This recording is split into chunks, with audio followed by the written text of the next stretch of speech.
Nailed it. Nailed it. Moving the county forward, right? Moving the county forward, right?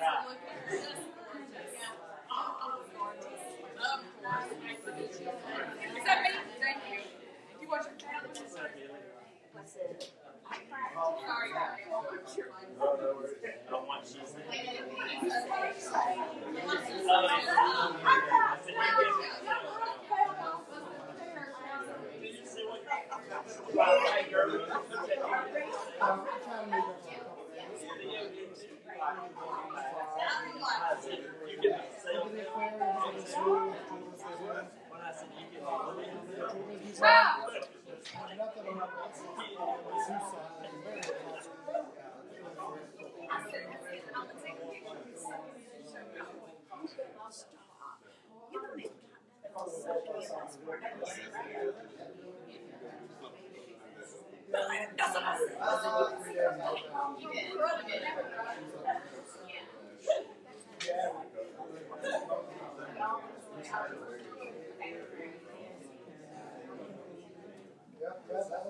How you doing, man?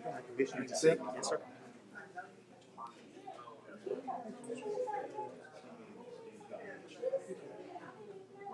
You ain't recording all this conversation yet, No, are you? no. I'm gonna have to. There's no open mic. I need to go there and be like, I would like to publicly apologize. Yes, disclaimer. Anything I say to God is I'm not quite sure what I might say, so you good. don't tell my church family. I know, right?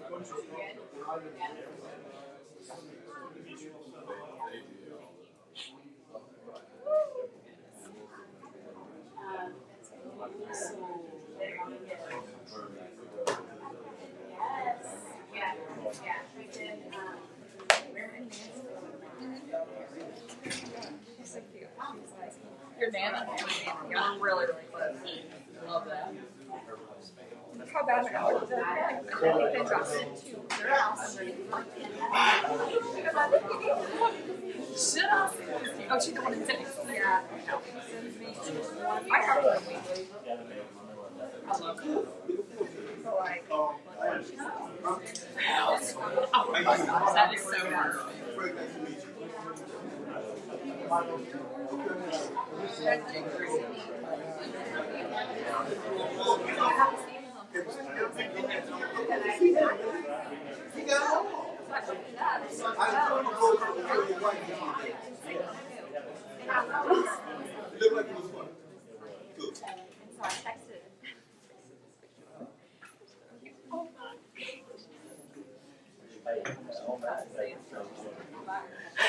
That too?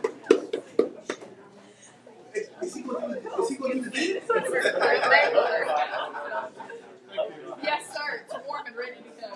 I put too much creamer in it this time, but it'd be like a cappuccino.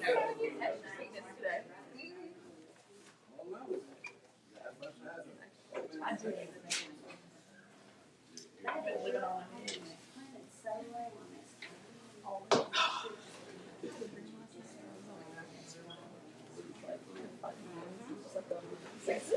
I'm just gonna say there's a lot happening. There's a lot to see there.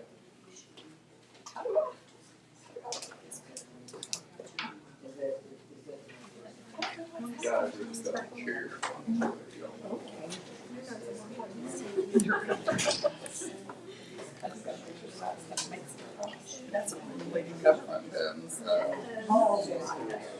Make sure he's all in.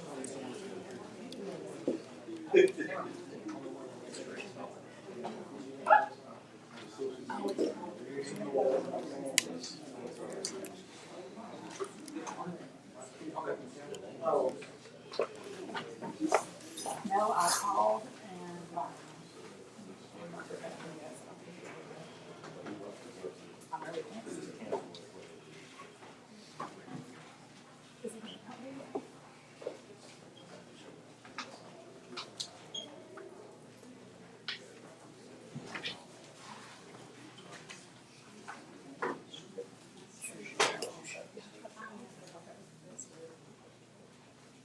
Everybody got quiet. Good morning.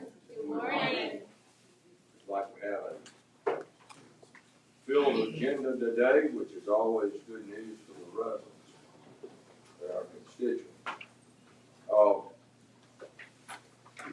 Got some bad weather out there, so everyone's brave day, an inclement weather day to get here, so we appreciate that. Appreciate considerations as we move forward. Let's begin with the word of prayer. We have a couple of special prayer requests. Ken Grimes, who is over the Alabama County and City Municipal Association. His mom passed away, lifelong friend. And another close friend, Jeff White, fire chief for McAdoo. Unexpectedly passed away last night. So let's remember both of those families in our prayers as we do this. Dear Lord, we thank thee for all of us here today, brave the inclement weather, to listen to their county commission and to understand and see the programs that we have moving forward. Dear Lord, I ask that you be with our county commissioners, and be with our management staff, be with our workers as we transition through this day and to set policies for our county moving forward.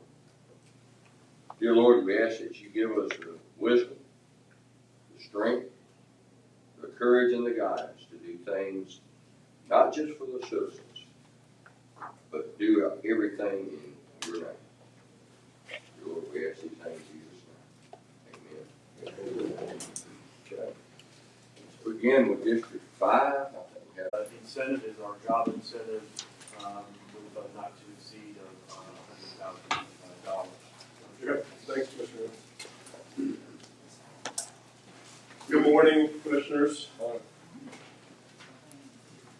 So as Steve said, my name is Trey Hill, and I'm on the morning Bradley here in town, here on behalf of my client, Milo's team.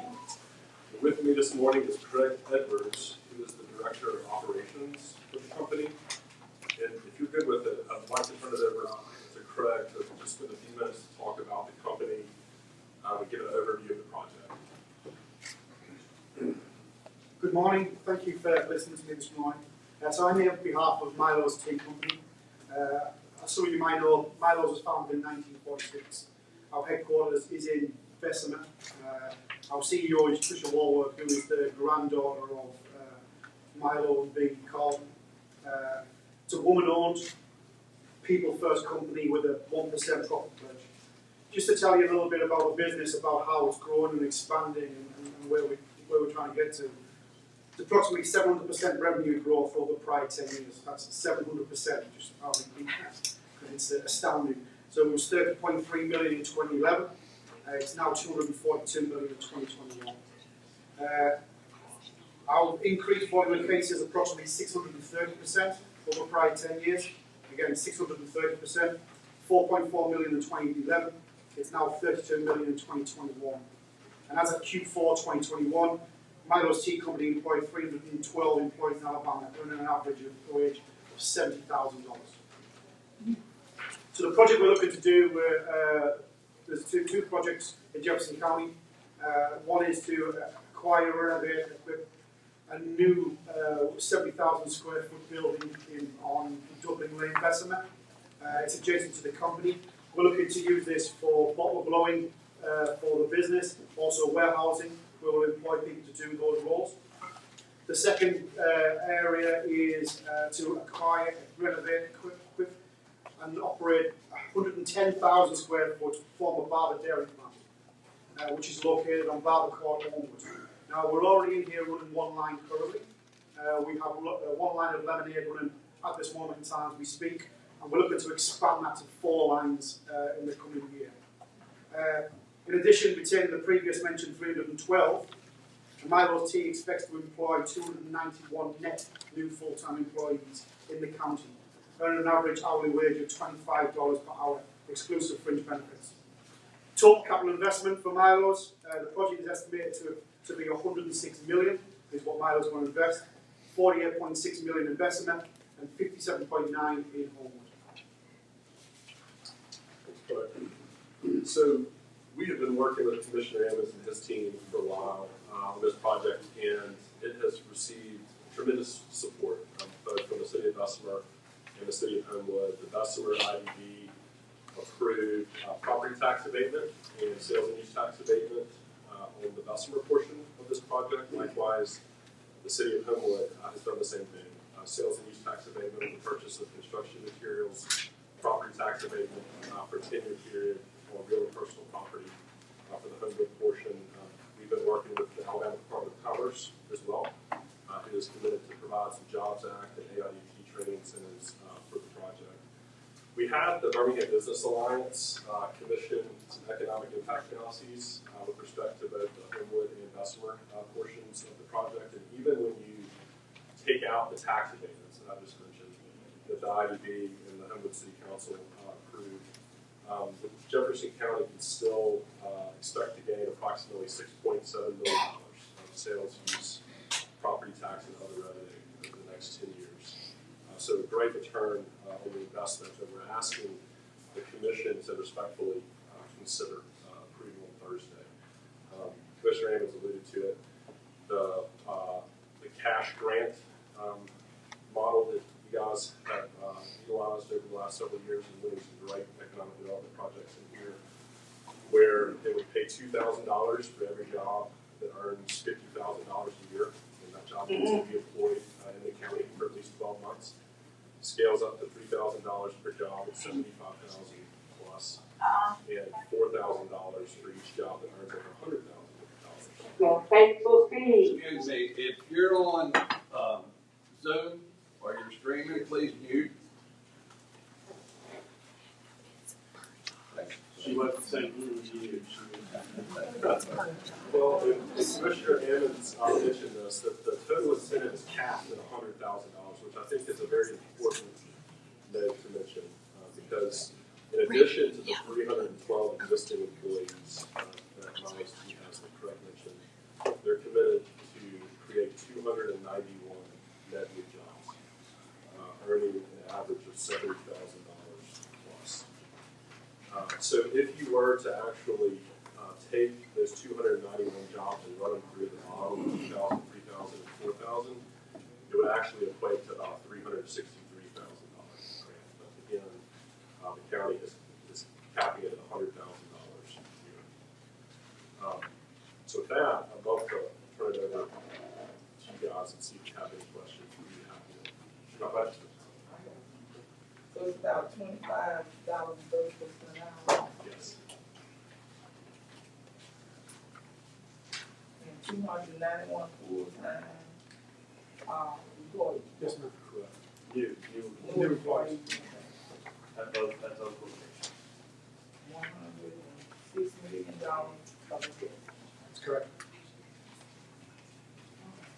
Did y'all bring any cheese samples? Samples, yeah, we're hot on samples. Thursday. You still have Thursday.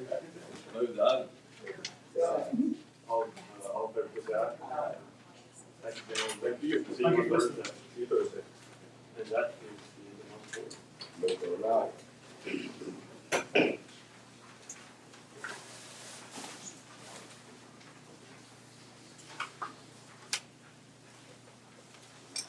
All right, we have finance, Ms. Dixon. Angela's. Yeah, Angela's at a conference with the commissioner.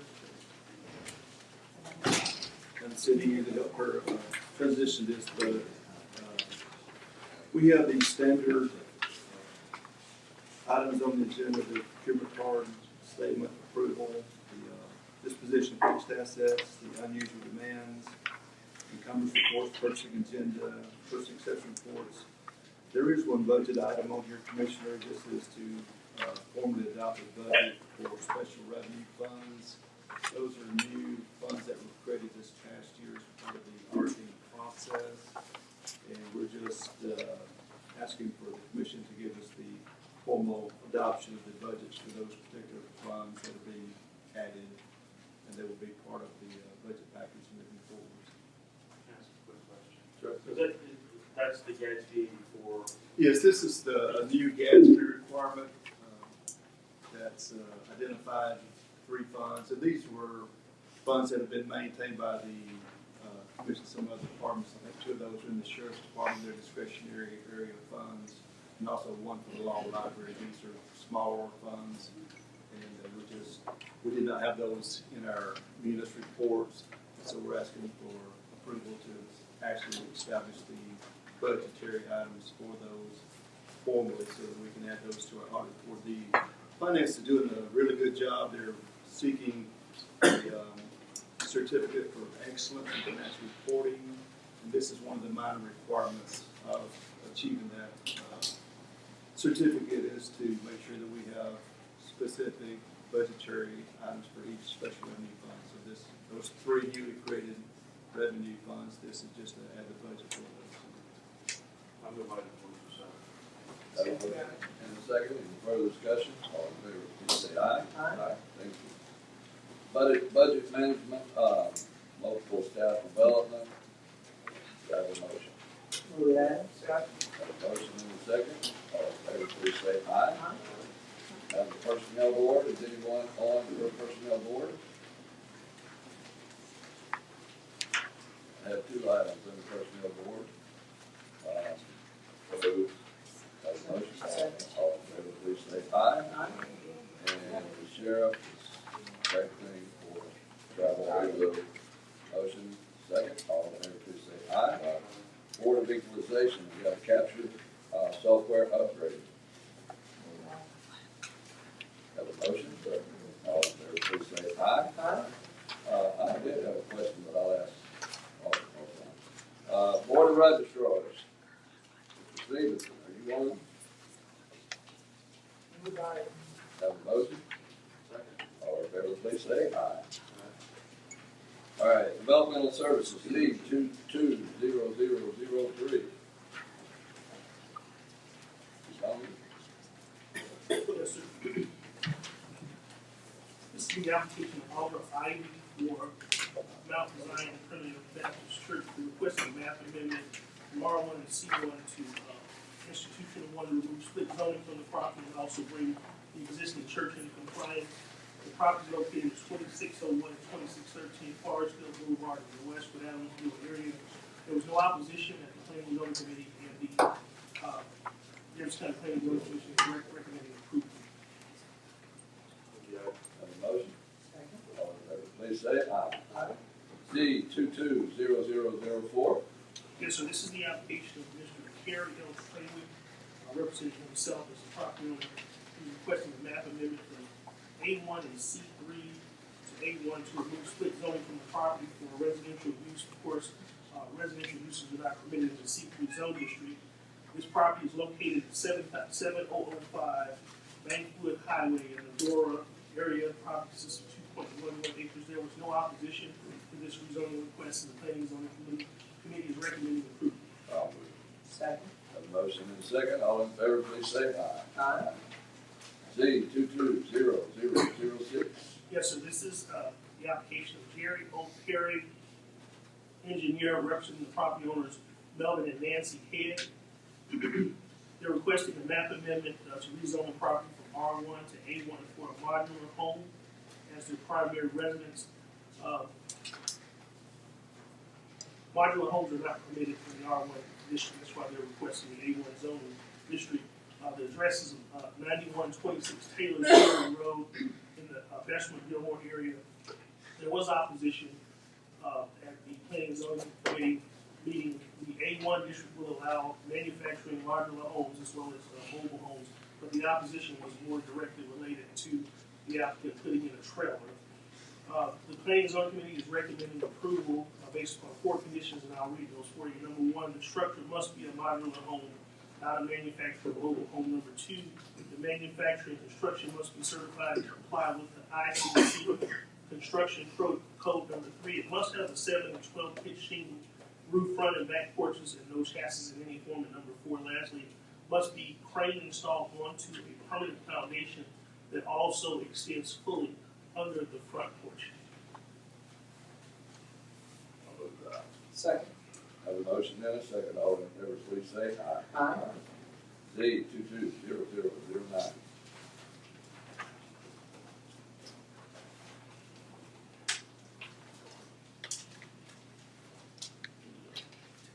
I'm sorry. I apologize. We got an opposition on this request at the last minute, and so these are being handed out to you. There's only one letter, and I'll explain it as I go through the case. So this is the application of Kari Estelle of LBYD Incorporated for Martin Management Consulting LLC. They're requesting a map amendment from A1 to R1 for a 9-lot residential subdivision. Property is located at 5313 Eastern Valley Road in the McCall area. There was no opposition at the meeting, but we did receive this letter of opposition that was given to you today regarding the project. Planning and Zoning Committee is recommending approval. So this is essentially, the letter that you have is essentially from the Vestavia Planning Commission, and they're trying to bring to your attention that this property is located, a portion of it at least, in a floodplain. But our chief civil engineer, Jeff Hunter, had already identified the floodplain, and as a result of that, what the applicant did was they relocated the driveway from the north to the south end of the property. And so that has already been taken into consideration.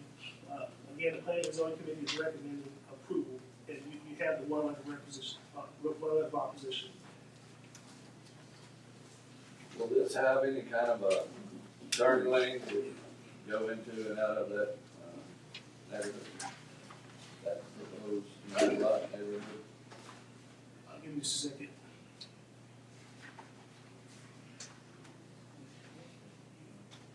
It's awful Now, low. according to the, I'm sorry. I said it's awful low in there. Yeah. Yes, sir. I don't have anything specific on traffic engineering. What they say is there's no anticipated traffic operation problems or roadway infrastructure improvement needs. Let me ask this question, Mr. Chair. Is it possible that we can advance this to the agenda, but, you know, pending that we have the opportunity to review what the opposition from the community looks like? We are set for a public hearing. That would be, is that a motion? Move it to the agenda?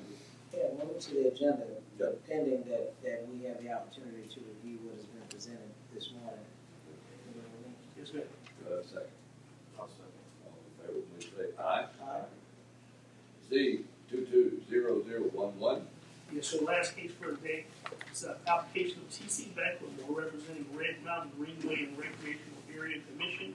They're requesting a map amendment to rezone property from I-free industrial to institutional one for compliance and park expansion. This is going to be a bike trail park.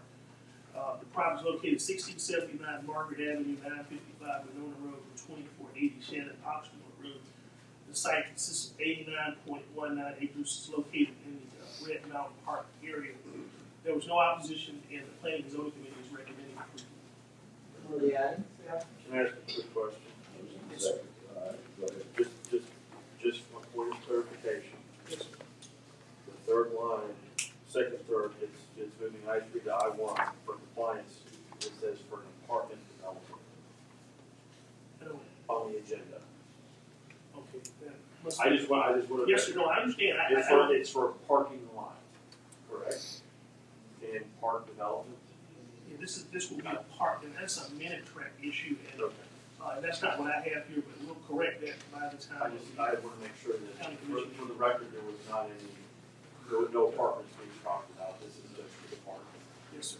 TC would be in trouble. Thank you.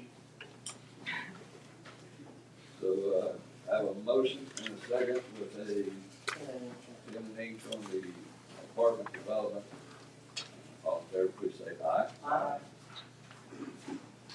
All right. Beverage case B 220002. Morris. Yes, sir. This is a request for a liquor store out in the Concord Rock Creek area. It's at the corner of 15th Street Road and Warrior River Road. This is a former heating and air contractor's office in yard. Again, this being out in the Concord area, the Rock Creek area, in the past, going on 10 years now, we've had multiple requests, or 2 other requests for liquor stores out in this area, and it's been met with public opposition. The commission has consistently denied these sorts of requests. In this instance, this location is actually closer to Concord Elementary. It's close to where it's been reported by the members of the public that there is a bus station or a bus stop for the kids close to this location. The applicant's record checks out as far as criminal background and everything else, and it does meet all the locational requirements for liquor stores with regards to setbacks from schools or daycares. Again, it's just been that there's been a consistent feeling from the commission to restrict liquor stores in this particular community upon request of the community. And in fact, there's been a lot of opposition that's been generated. In fact, this morning I ran around and dropped off 2 petitions that came late yesterday afternoon to our office. So, Mike, when was the last time that we had an application? It's been a couple of years. it was in December of 2020, and that one was denied as well. And that was actually from a member of the community. Correct. So, you know, this community has really stood fast, and it's not just I don't want to. There are other considerations that adversely affect the community that I get my ear full with and I understand, and that the community is close to school, close to the stop. It's there at that intersection that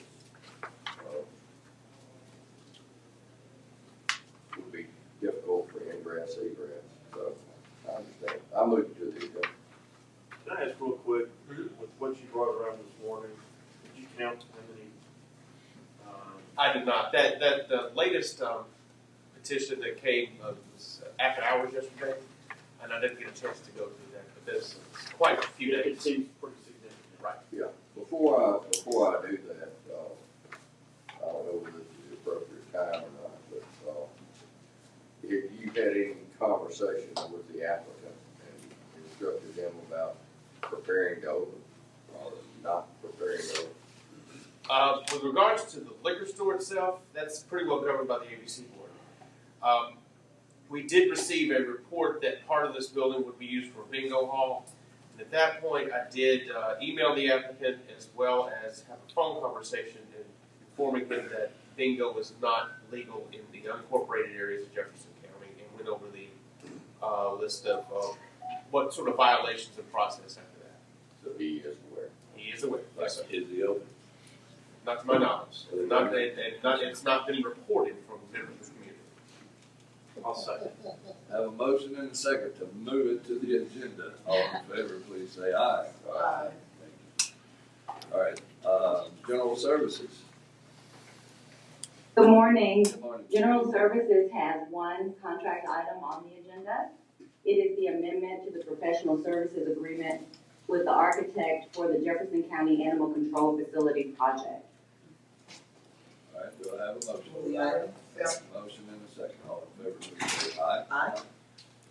Thank you. Thank you. Human Resources, we have Corona Software Support Services Renewal, Move the item. Second. and we have an amendment to employment agreement. All right, I have a motion and a second on 1. All in favor, please say aye. Aye. All right, I have a Human Resources amendment to employment agreement with Nigel Roberts. I have a question in regards to that particular item. So, if you don't mind, County Manager, can you explain to me exactly what are we doing with this? I know that obviously just, if you see it on his face, we're just renewing his contract. That's what we're doing. His contract, I believe, expires later this month. This is renewing his contract. Okay. Is there anything else more to this? Or is it? Not at this time. You'll see another item for workforce development that when we separate that, we are considering Nigel to temporarily handle that amount this time. So then let me ask this question. if this is an amendment to the existing contract, apparently there is additional dollars that's to this contract than it was to the contract that is to be amended, is that correct? His existing contract versus this contract, right? There's a difference in terms of the salary, right? Okay, so it seems like we're taking up the money item before we're taking up the, Well, that's because we're going backwards on the agenda. what, I understand, but if we can table this item, Mr. President, and, because I really want to get a full understanding of what we're doing with that department, and staffing and all that, if we're gonna, if there's gonna be some sort of division, within that workforce development and community development, then I just want to know what that looks like. Does that make sense? So if we can table this item, or I move to table the item, and then we can make it with the companion item associated with what Mr. Roberts' duties will be. Okay, well, our plan was to separate, so the two items, separate workforce development. I believe you're taking that out of things. She had I a motion, a motion and a second. Table, let's Table this. Yeah, type table item two What's and. the time frame? Table No, two. no, no. Just for today. No, you're right. All I'm asking is for the All in item favor, to be. please say aye. Well, thank you. But I want to be clear for the record. I'm saying that we're tabling the item so that we can take it up with a companion item associated with Mr. Roberts' That's fine. duties. All right, I have a general retirement system of Jefferson County military service contribution, Mr. Richard Butler. Do I have a motion? So moved.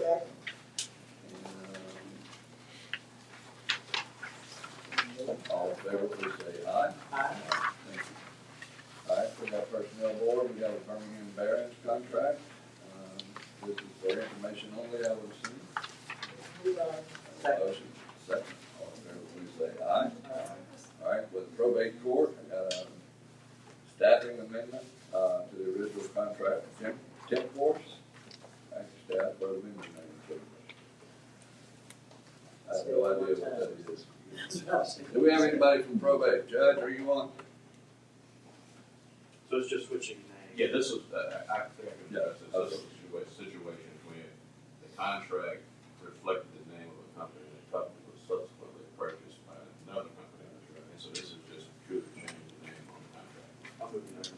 Have a motion and a second. All in favor, please say aye. Aye. Thank you.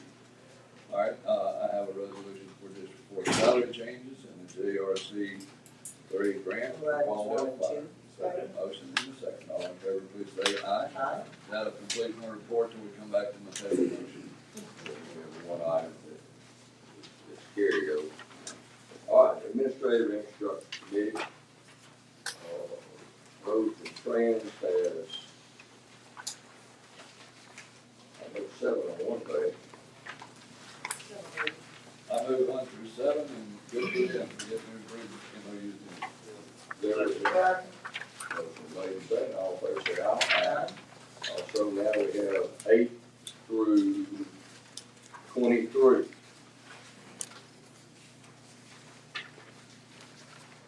Asset work, Springdale Road and Bridge replacement, revised construction agreement on Ranch Mill Road, for the 20% match, and the rest of those are SSO abatements. I move 8 through 23. Have a motion and a second, all in favor say aye. Have the minutes, from our meeting on March 17th, Move to the Second. all in favor say aye. Sheriff has a couple of items. One is a central officer services, which is an acknowledgement agreement, represents, $100,000, and the other is working on the helicopter. Is that 1 and 2? That's one that's it. Second. A motion second, all in favor say aye. I have the plans that we were talking about for the barracks, for the sheriff that we talked about, utilizing our fund. As crowded as this agenda is today, I think that I will make those plans available for any commissioner that wants to look at them. And at our next meeting, we will possibly take that up. But that will give you a couple of weeks that we can come in and take a look at them and see exactly what we have. Approximate cost on that is around $5 million. It's barracks, they're in portable trailers out there now. And they're in disrepair and air conditioning, usually OR 22 that you can't get anymore. So it's, if we indeed have any funds that's available, we need to utilize that for that particular area. VIO officer has no information here. The District 3, other business, I have a leadership Hoover grant, and then I'm going to turn it over to the county manager. Okay, just a second. Motion been made second, all in favor say aye. Aye. Aye. All right, county manager, you've got a full agenda, you have 9 items. Yes, sir. We have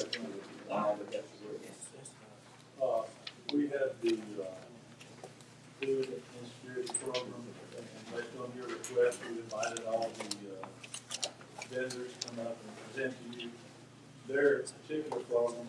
But first, Justin's prepared a quick presentation to kind of recap the ARPA and the details of the program from a technical point of view, and he'll help with it. And Ms. Tyson also advised me you have someone here that could add some light to the food insecurity, so we'll introduce her as well. Thank you, Commissioner, for the opportunity to share this with you. And where did Justin go? Oh, you got the mic. I hear you. I do. Good morning, Commission. It's been a minute since I've represented y'all here. This coat doesn't fit me as well as it did the last time. I got a like Chris Rollins skin up here. So, my name is Matt Foley. Anyway, like Cal said, before we got into introducing our guests that are here today, we wanted to go over a little bit about how we got to this point, a little bit of background on the federal funds and how this particular program is formulated. So, like we've talked about previously, our federal funding comes from 3 primary sources here at the county. There's a lot more federal COVID funding out there that was introduced by other legislation. For our purposes, we've got the Coronavirus Aid, Relief, and Economic Security Act, that's the CARES Act, the Consolidated Appropriation Act of 2021, and the American Rescue Plan Act of 2021, which is going to be our primary focus today. Just a little background on each of these. The CARES Act brought approximately $124 million to the county. $114 million of that was our coronavirus relief fund. That's what we were working out of the county manager's office. Relevant to what we're discussing today, we used $3.2 million of that to address food insecurity. A lot of that was some of the same partners that we have here today. You see some of the other sources there, those at the bottom. Those were programs that Dr. Hamilton was managing.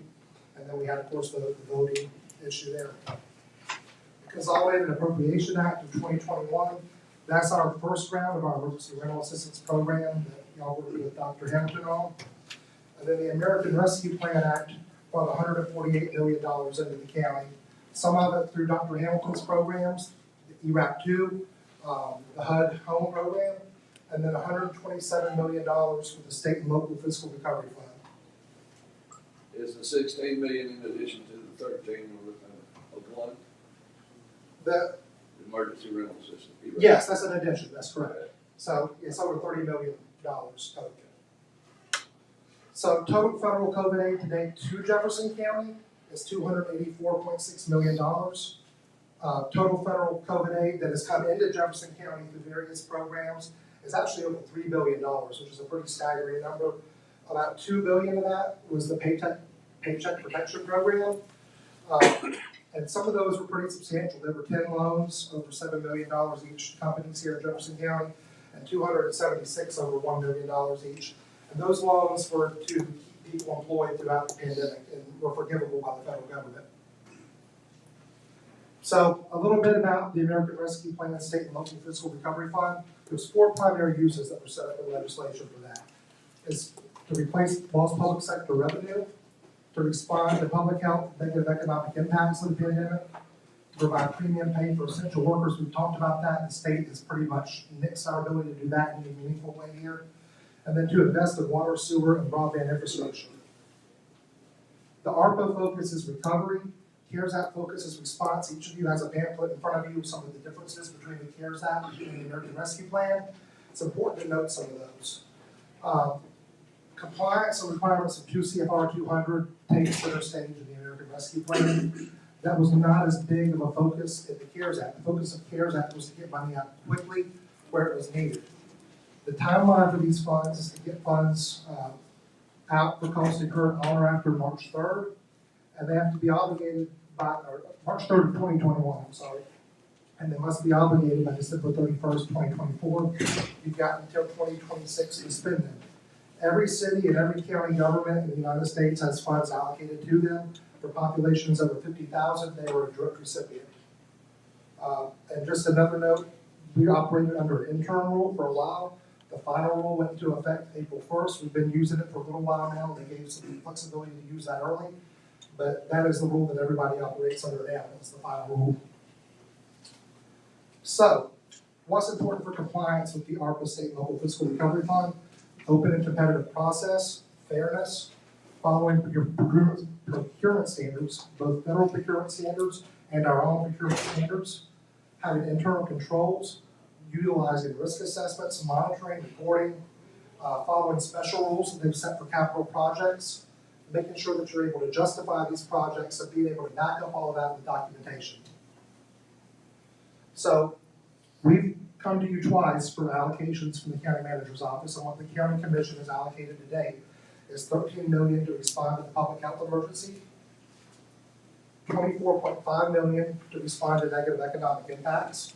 Part of that is our food insecurity programs. $5 million is what we've allocated. $26 million for services to disproportionately impacted households and communities. $45.6 million for water and sewer infrastructure, which was a big part of the American Rescue Plan Act. And then $10 million to replace lost public sector revenue. Travis will tell you he ran the numbers multiple times. Our numbers that he ran were always less than the standard allowance that is given of $10 million. So we're going to use that $10 million standard allowance at some point for what they call provision of government services. Those are services that are typically provided by governments that may be outside the sphere of other elements of the American Rescue Plan. Things like paving roads or things that are allowed there, which wouldn't be allowed otherwise under the American Rescue Plan. Just allocating these funds doesn't allow us to spend the funds. Projects have to be formulated in a certain way, and they have to target these funds to address the COVID-19 impact. You do this by identifying a COVID-19 public health or economic impact, and then designing a response that addresses that impact. The response that you design has to be proportional to the harm that you're trying to address. In other words, you can't kill a fly with a sledgehammer. So we've launched the Food Insecurity Program back in January.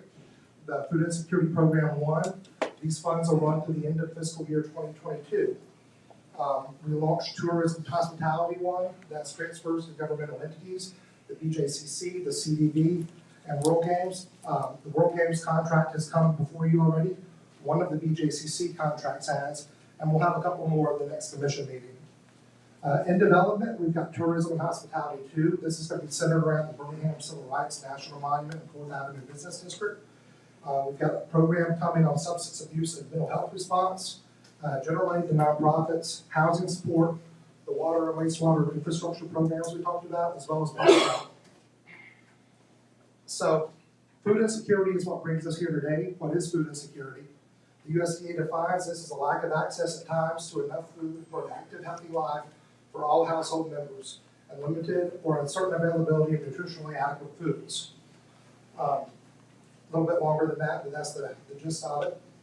Here in Jefferson County, and using the ARPA rules, you can use the ARPA funds to respond to impacted and disproportionately impacted households, persons, entities. One of those eligibility items is food, as well as rent, mortgages, utility, affordable housing that we'll be addressing in some other areas. There's some definitions that are particular to the federal government for impacted and disproportionately impacted. We're not going to get into what those definitions are, but it's important to know that if people fall into one of these categories, there are certain presumptions that you can make in terms of eligibility for funding. How do we know that a problem exists here? That's a question I've gotten from time to time. There's been a lot of research done on it. Alabama Department of Public Health has put a lot of information out there on it. Auburn University did a study on Alabama food security and access, particularly during the COVID pandemic. You've got the study in your packet over there if you want to look at it later. Feeding America, which is a national association of food banks, they've done a lot of data collection, a lot of research on this. The Community Food Bank of Central Alabama is here today in the back of the room. They're an affiliate of Feeding America, and they could probably explain all this data to you better than I can if you have any questions.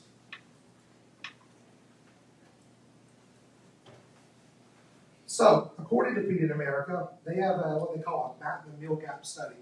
And the last Map the Meal Gap study was 2019, prior to the pandemic. And that study, they showed a food insecurity rate of 14.4% for Jefferson County, which represents an annual budget shortfall outside of government assistance of $52 million for making sure that people have adequate access to food and nutrition.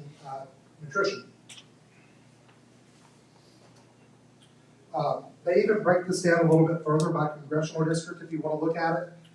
It's not very important, but if you look at District 6, there's a 12.7% food insecurity rate. If you look at District 7, which is part of Jefferson County right here, there's a 19% rate there. Did you say we had this study? You have a handout for it in the packet. In this, we passed it out to you now. And this came from an interactive map that they have, the Alabama information that is on this slide right here. It's a single page handout that you have in your packet in front of you. So, before the COVID-19 pandemic began, food insecurity was actually at the lowest rate that it had been in 20 years in America. The pandemic presented a little bit of a setback to this. And although the projections from 2021 have showed a slight improvement over what they were projected for 2020, there's still a problem out there. Again, the overall rate for Jefferson County was 14.4% in 2019, but the rate for children was 20%. In 2020, this was projected to be 17% countywide, 24.6% for children, and then it's improved a little bit to 15.7% and 20% in 2021 based on their projections. There's also a significant impact to the elderly. I don't have the numbers for elderly, but I do have a study that I provided to you from Feeding America on food insecurity in the elderly populations. There's also an impact on healthcare costs of food insecurity. According to Feeding America and the CDC, food insecurity has created higher healthcare costs for many residents. Reduced access to nutritious foods increases the risk for poor health and then chronic diseases. It increases stress and risk of poor mental health. It can cause people to skip or delay medication refills, which continues a cycle of bad health. In one of those studies, for Jefferson County in particular, it showed that healthcare costs for food insecure adults was $1,592 higher than for non-food insecure adults. This is over $136 million in additional healthcare costs for residents in the county. This likely has an impact on the Jefferson County Indigent Care Fund when you think about it. We had 6,800 or so residents last year when Laura presented on that. If you applied that 14% number for food insecurity just to that number, which is probably higher in that population, and added that, multiplied that by 1,592 in additional cost, you're looking at over $1 million of additional exposure to the Indigent Care Fund, which is important to note. A 5% reduction in food insecurity would have an estimated impact of over $37 million in reduced healthcare costs countywide. And again, that's based on 2017 data, and with inflation, that number is likely higher at this point. Do you have any data prior to 2017? There may be some on this interactive map here. I'd have to go back and check. I can provide you all links to this map after the meeting. So, given this, we created the Jefferson County Coronavirus Food Insecurity Grant Program with our ARPA funds. This is we identified the problem, and this is the response that we tailored to it. We allocated $3 million for the remainder of fiscal year 2022 and opened up applications in January. Our goal when we opened this up was to do it very quickly. We wanted to rapidly get the funds out there in a way that protected the county. So we had a very short application period, January 7th to January 23rd, 2022. And eligible expenses that we were going to allow were costs associated with meal service, food distribution, food vouchers, supplies for the delivery of food, transportation costs for food delivery, as well as administrative expenses. I know we've talked a lot about administrative expenses in here, and we designed this to be capped at no more than 10% of the grant award to ensure that at least 90% of our funds are going to actually helping people and not being used to support an organization. Project eligibility for these applications, the amount requested to be no more than 10% of a prior year's operating budget, or cash revenues, I'm sorry, for an entity. In-kind revenues were not considered. There were some entities that submitted all of their revenues in kind and cash, and we had to carve out just the cash portion of it. All these entities must agree to operate on a reimbursement basis. There's no money being provided up front to any of these entities. They don't get paid unless they have documentation, unless they have the proper documentation. Requested funds must be expended in Jefferson County only. The program must serve a minimum of one qualified census tract in one unincorporated area. The entities must certify that funds will not duplicate benefits with other programs. And to keep from dealing with a lot of small nickel and dime issues, we set it up to where the request could be no less than $50,000, but also to where they couldn't be more than $750,000. That's part of our controls that we put on this. To be eligible, entities had to submit a completed application, documentation of their 501c3 status, articles of incorporation, board membership showing that they had no less than 5 board members, and no more than 40% of them were related by birth or marriage. This is similar to some of the community grant requirements that we've used in the past here. They had to have a FAME number, a DUNS number, and then ARPA and new federal programs require a SAM.gov unique entity ID.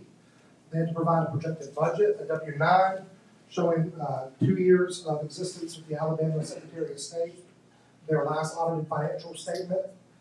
They had to show that they were registered on GuideStar and had a seal of transparency. They had to provide an anti-fraud, waste, and abuse policy. They had to provide a conflict of interest policy. And if it was an organization that relied on partnerships with other entities, they had to provide us copies of their partnership agreements.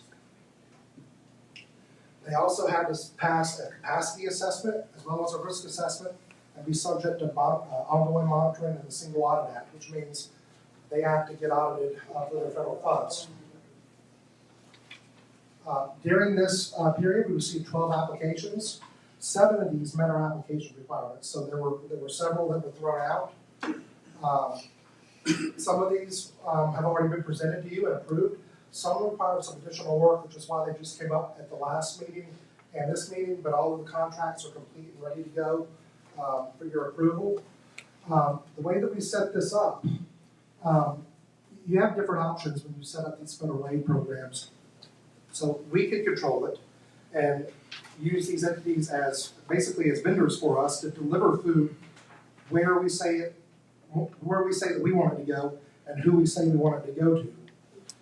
Or we can set them up as subrecipients and allow them to use their expertise, their partnerships, their knowledge of the community to put aid where they know that it needs to go in a way that they've shown that they're capable of doing. So we chose to set these up as sub-awards to leverage these individuals' expertise. Doing that allowed us to get the program launched faster. If we were going to design it ourselves in terms of where the aid needed to go and who it needed to go to, it would have been much longer getting it rolled out. I think y'all approved funding for this in December, and we had the program launched in January, which was very quick relative to some of these other programs that we're working on. So our eligible applicants represented $1.4 million of the $3 million that we allocated, so we're not using all of the funds. These are Community Food Bank of Central Alabama. They were approved on February 17th for $750,000. Cooperative Downtown Ministries, that's the firehouse shelter. Them and Jimmy Hale Mission were both also approved on the 17th. And we have everybody else here for approval today. Christian Service Mission, SART, Mission Alabama, and Jones Valley Teaching Farm. And So- these have to be expended by September 22, is that correct? This program, they must be expended by the end of the fiscal year. This is just for the remainder of the fiscal year, this particular program. So, what I'd like to do now, we have all these entities here joining us today. I'd like to introduce each one and let them present on what they do, what they plan to do with these funds, and then allow you to ask any questions. Before you go there, I have a question that they may be able to relate to, and as it deals with what the support, not only giving food, but what kind of support is there afterwards. We have a lot of employers that need employees. Do we have workforce that's maybe needed out there, or somewhere if they need upskilling or just job placement or help of any kind? What resources are being used through the county or through their organizations that help get these folks back to work and gets them support that they need to not be where they need to have food? Yeah, I think that's an excellent question, an excellent point that some of these entities can speak to. I know that I was looking at something yesterday, and it kind of spoke to me, and not everybody who is food insecure is unemployed, and not everybody who's unemployed is food insecure. We've got about a 3.1% unemployment rate here right now in Jefferson County, according to the Bureau of Labor Statistics and the Alabama Department of Labor. So even if you close that gap to nothing, it helps, but it doesn't do away with the total gap that's there. If y'all could keep that in mind when y'all present, and if you have any information relative to that, that'd be great. The first group that we're going to introduce today is the Community Food Bank of Central Alabama. Community Food Bank of Central Alabama on GuideStar, which is actually called Candid now for their seals of transparency. They have a platinum seal of transparency, which means they put a lot of information out there for public consumption. They had a $750,000 subrecipient agreement approved on February 17th.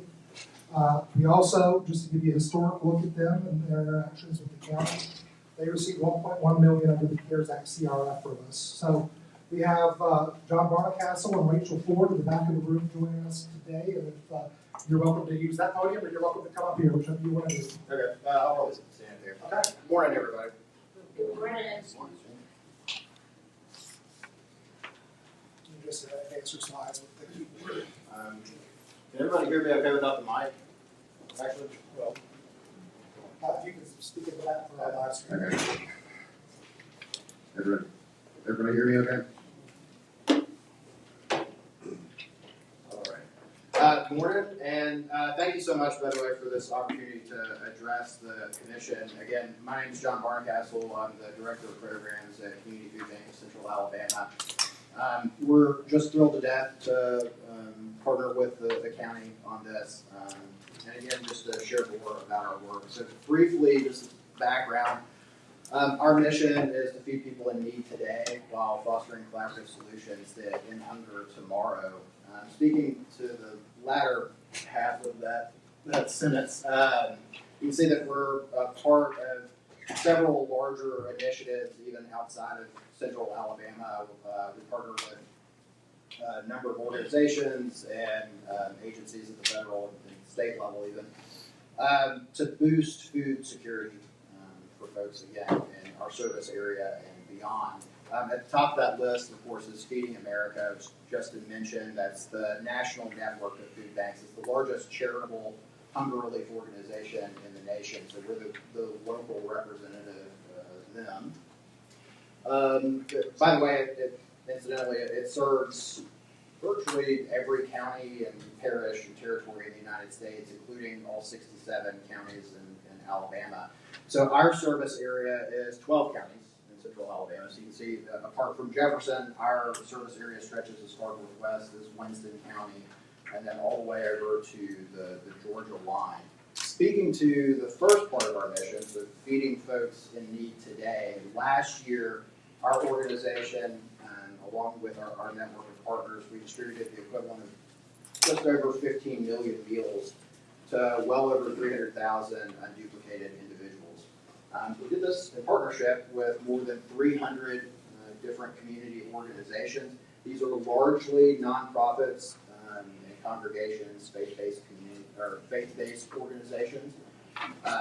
So church pantries, soup kitchens, but we also work closely with schools and universities, public libraries, pretty much anywhere that can be or already is a platform for providing emergency and supplemental food assistance to folks in need. We largely act as a supplier of low to no cost food to those organizations to help them stretch their budgets further and in turn reach more folks. In addition to being a supplier of food, we try to provide a great deal of technical assistance to our partners. So I should say, I think Justin posed the question to us, who are our partners? And just to put it simply, our partners are experts. They are pillars in their community, they're community leaders. They're experts on the need, what the need looks like in their home communities, where it is, and what programming might be needed to intervene and address that need. But additionally, we try to make sure that all of our partners are equipped to uniformly adhere to the very highest industry standards in resource stewardship, in food safety. Of course, when we talk about food safety, we're talking about community safety, right? We train all of our partners in the relevant civil rights regulations to ensure that everybody has equitable access to the food that they need, the food that is indeed theirs. And then, of course, making sure that all of our partners are very rigorously documenting service so that we can properly evaluate our efforts and our processes, which again feeds back into resource stewardship at the top of the list. So just to review the stats, Justin already shared these. These are nothing new to y'all. Roughly a sixth of our population in Jefferson County lives in households that lack consistent access to the food that they need, including more than a fifth of our kids. In response, in the past 12 months, Community Food Bank and roughly half, actually just over half of our partner network, which is in Jefferson County, which I've attempted to roughly map there for you. So we have 164 partners. We've distributed the equivalent of just under 7.2 million meals to well over 170,000 different people. One of the things that we're really proud of is that well over a third of the food that we distribute is fresh fruits and vegetables, fresh and frozen lean meat, fresh dairy, foods that are not just healthier for families, but also foods that can often be a little more difficult for families to get their hands on. So that's something that we're really proud of. It's a big part of our mission. You all serve meals or mostly just food?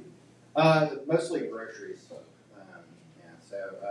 It's largely food that folks collect either at a pantry or like a drive-through distribution that they then take home and prepare for their families. We do have congregate meal programs that we operate in partnership with the U.S. Department of Agriculture and the State Department of Education and Alabama Food Bank Association that does provide prepared meals to children, particularly during the summer, but also just in October, we, for the first time, piloted an after-school meals program. So we do both, but largely it's groceries. Will you speak a little bit about the number of volunteers that you have, that this is a big volunteer base? Yes. So last year, I should say in 2020, at least what we had reported was just under 3,000 volunteers. Last year it was over 8,000 different volunteers. I don't know how many volunteer hours were donated to us last year, but I know it was like 7,500 hours in 2020. So we enjoy a great deal of support from the community. We're just really fortunate. Yes, ma'am, Commissioner Tyson. Most areas that y'all cover is like big, large areas. Like I know I've seen y'all in the Bessemer area, in the downtown area. So yes, most people have to come to you. there, so you're not directly in the community, like you be at the civic center. That's a big, large area where people have to come to them. You're not basically in the community where people can actually walk to you. Correct. So yeah, yes, ma'am. That's one of the things that's kind of unique just about the food banking model is we work on supporting those organizations that are in the community. So our partners are largely more accessible to the community members. We make sure that those organizations Y'all sell them food. well, we don't sell it, but we make it available to them. They do share in the Y'all don't sell food. Well, we make it available at our cost for. So we have costs for fuel for our trucks to collect donations and for our staff for warehousing and that sort of thing. It's like a shared maintenance fee. Yeah, but it is a cost. Yes, ma'am. Yes, ma'am. But for the most part, ain't nothing wrong with that. I was just wanting, just to say that it is a cost. Yes, ma'am. And do y'all have numbers on the working poor? Because you have a job don't mean you're not hungry. Right. I know plenty of people that's on my street that's working poor. Right. So I mean, as Justin mentioned, I mean the unemployment rate is down to nearly pre-pandemic levels, and yet the food insecurity rate is still pretty elevated compared to where it was in 2019. I think more people are working more hours than ever before. I think the issue that a lot of folks run into is just maybe wages aren't keeping up with the cost of living. In a lot of cases, folks are having to work more hours, multiple jobs even, for relatively fewer wages, less benefits, and in turn less security. So that's an excellent point. How much is your overhead or your cost of distribution? How much is that? How much is it? And then how much is your administrative overhead? Two different areas.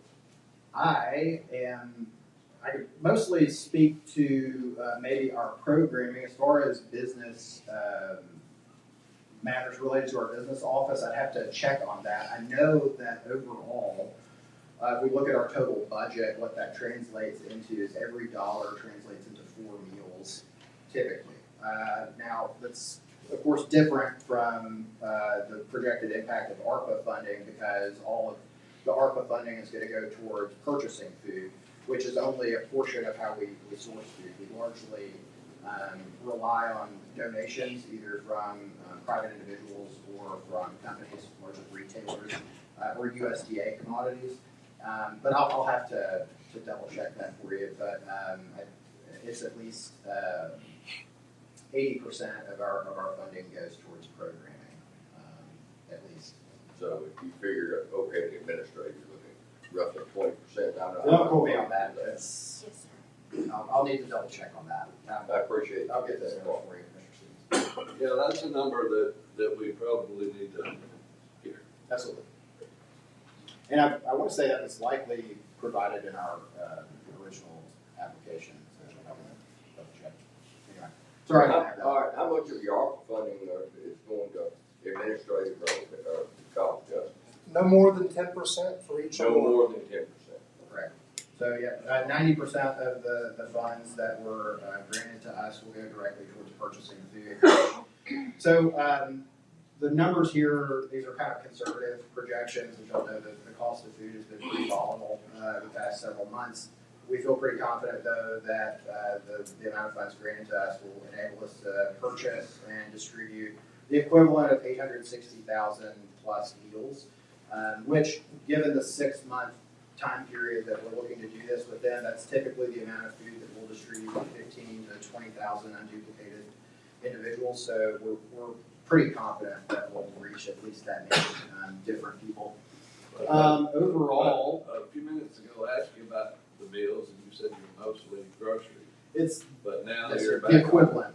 So this is like we this is measure not prepared meals. Correct. Okay. Correct. It's this is the amount of groceries that would equate to that amount. And we're hoping, I mean, in theory, this amount of food would increase during this time period would increase the amount of food that we make available through our network by as much as 20%. We're hoping that it will boost food access by roughly 10%, at least through our network. So how long have you all been doing this? We actually turned 40 this year. So since 1982, we've been in our current location since the 6th, I think. So with this federal funding, it's going to end, and then you'll be Yes, sir. again. We have a pretty diverse funding stream. So we have, I think last year we had 11,000 individual donors. So that's 11,000 members of the community who set aside a portion of their wages and trust it to us to help us forward our mission. Nearly 500 different foundations and companies who donate to us. And then there are also, of course, other federal revenue streams that They had a big fundraiser this year too. It was the first annual, where you had to eat dinner in the warehouse. And the tour of the warehouse. Did you do it? I did. Good. That one they would come. Now you had a map up of the counties. Yes, sir. But with our funding, you're just going to concentrate Jefferson only, right? Yes, sir. That doesn't go to outliers. That's correct. Thank you. Well, thanks very much.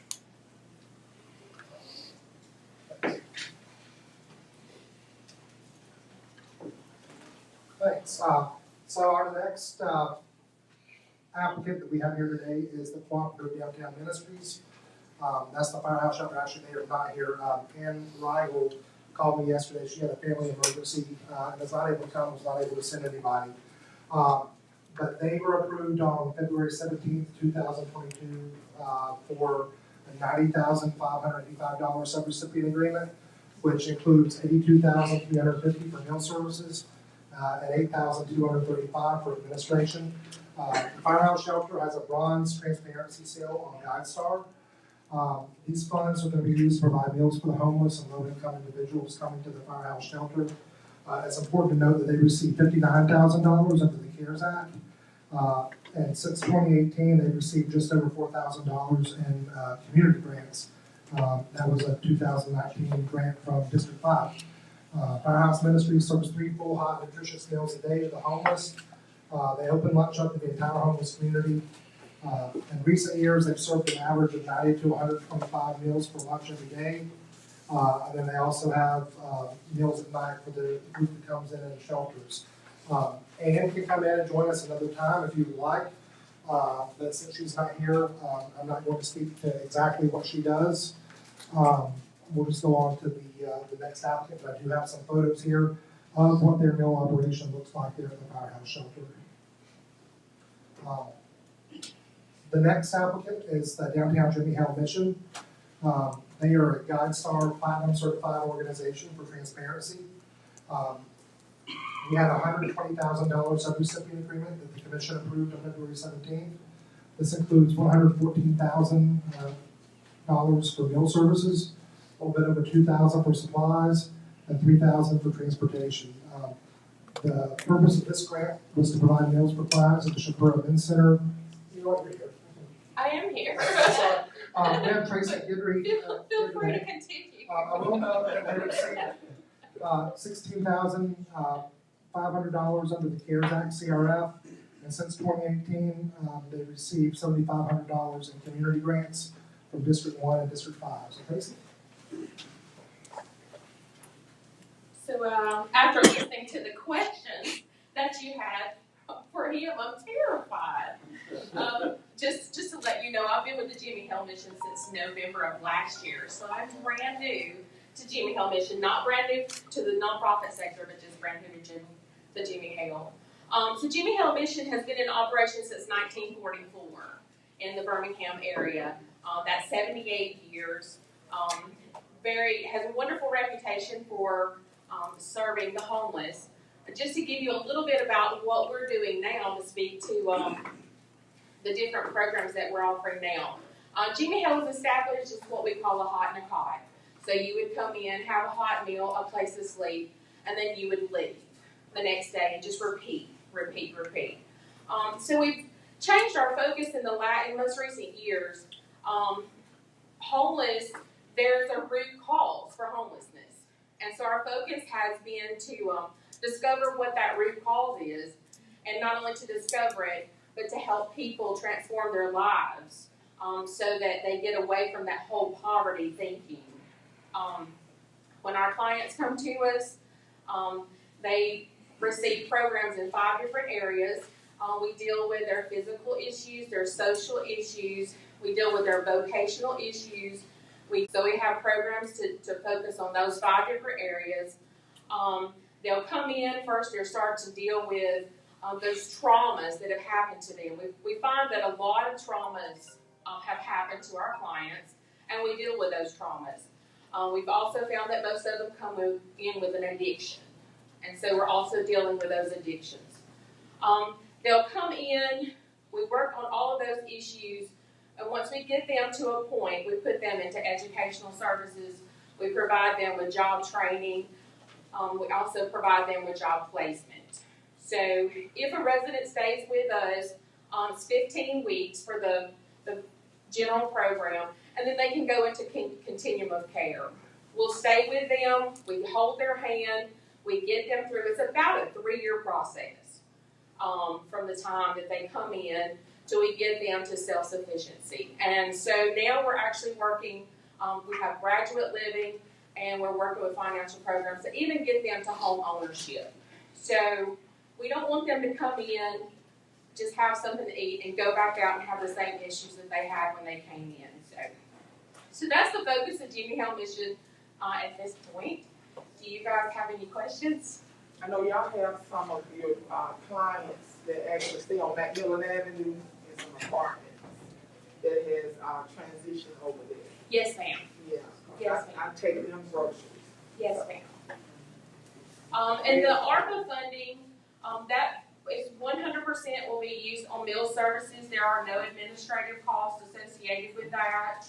As you can see, we had a very small number for transportation and for supplies, but the majority of that definitely went to the purchase of food. We do have meal services. Those are 3 prepared meals a day for each client in the program. Any other questions?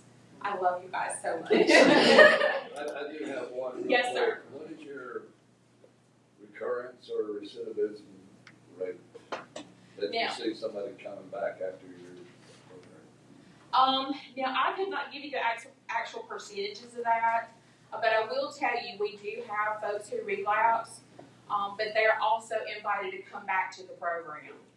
So just because you relapse, I mean, sometimes it takes a couple of times to get it right. But if they do leave and relapse, we do offer them to come back. And can I say this? Everyone that go to Jimmy Hill Mission is not on drugs. No, ma'am, not everyone is. Because the ones that stay in the apartments on Macmillan, which is 6 blocks from my house, yes, ma'am, we still have to help them with food, and they still work. Yes, ma'am. So they are part of the working class. Yes, so ma'am. That's not a relapse.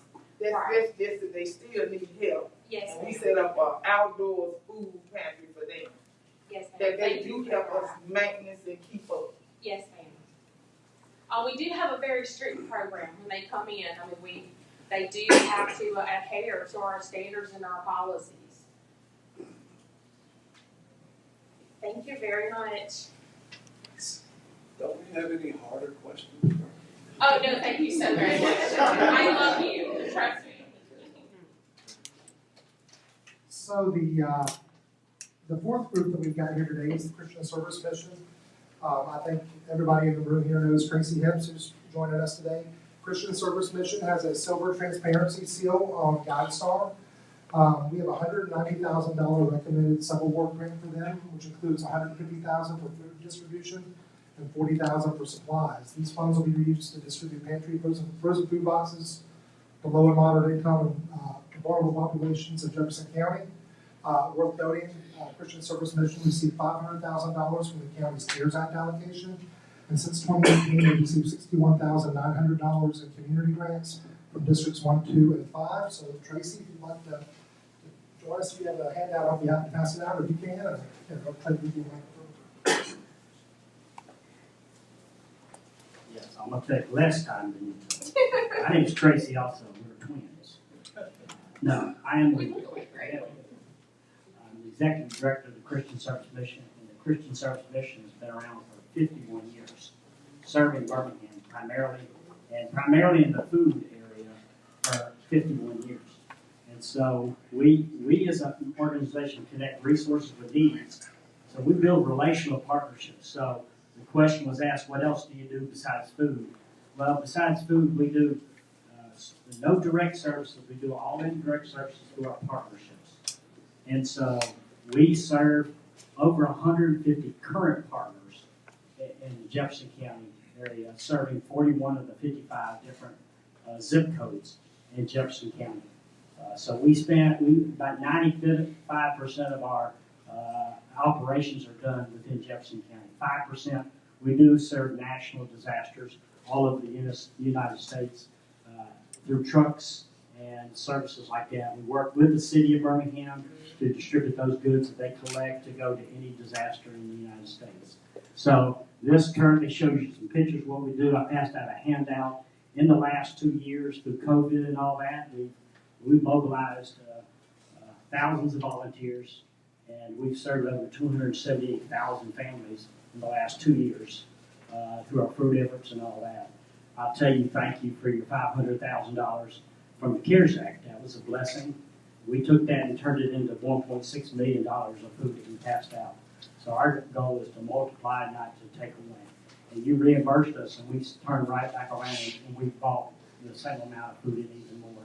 And we're still in the food business. We're also in housing, so we refurbish homes for Birmingham, CDBG grants. So if Jefferson County needs some houses, we can do that. We've done 24 last year homes, repair homes for senior citizens. We repaired one last night, yesterday, before the rain today, and it worked. So we got a call from the homeowner this morning. So that tells you a little about what we do with the food. We're going to spend 100% of this for feeding families. So that's what we do. Any questions? That's a good looking group you got there. Yeah, it's a good looking group. Ashley Furniture. That was a pretty good time.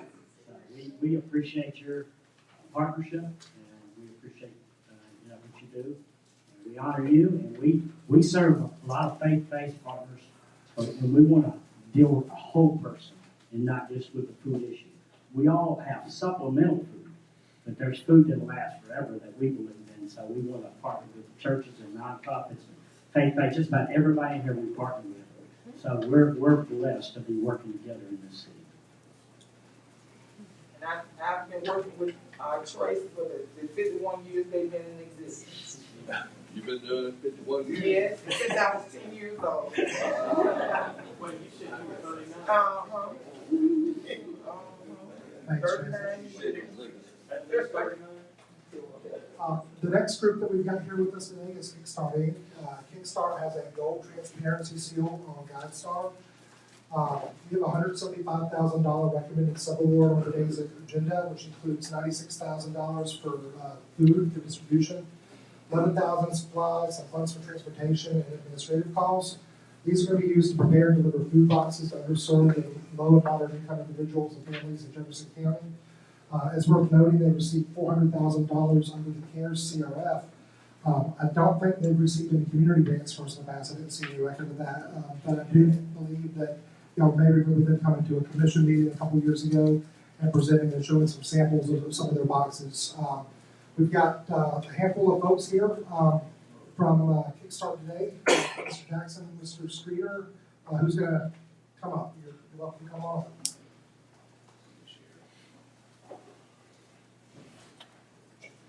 Good morning.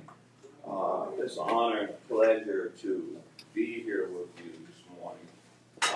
The last time I was here was right at the height of the pandemic. We have a short presentation we'd like to present to you because a lot of people don't know who we are and basically the things that we have tried to do here in the Birmingham area. I just want to say I've been away from Birmingham since 1972 when I graduated from Western Oakland High School at the time. Now it's Jackson Oakland. And I tell you, they say it's always tough coming back home. And so it's new for me coming back, and it's like I'm being a stranger almost, but this is my home. And one of the reasons I came back was to serve my community. I remember coming back from a home visit, and I wanted to go back down in the old neighborhood and see what was going on. So one of the places I had an opportunity to visit was the Mac Alpine Community Center. And I think it had been 25 years. And I came back, and I went to the center, and they still had the after-school program there. And I was thankful that they were still giving meals out. But I saw those bologna sandwiches, and I said, wow, 25 years later, I said, we can do better than that. So I said I wanted to come home because I was running a program in Phoenix, Arizona, Fayetteville, North Carolina, and I wanted to come back and do something. So I'm going to just do a short video here to let you introduce what we've done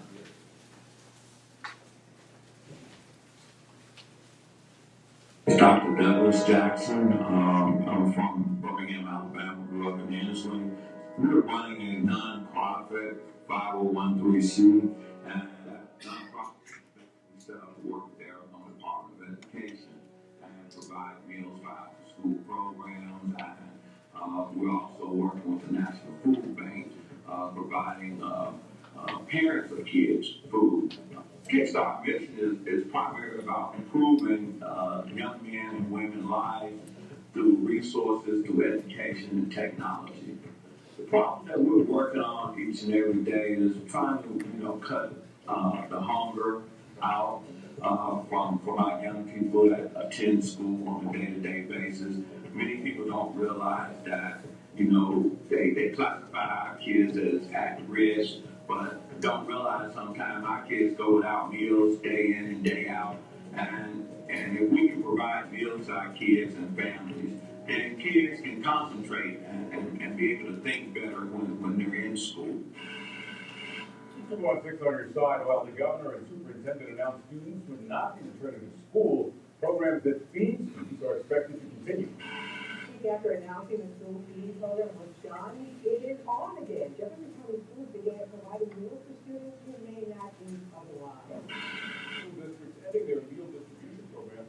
One nonprofit is stepping up in a big way to make sure that kids are fed while school is out.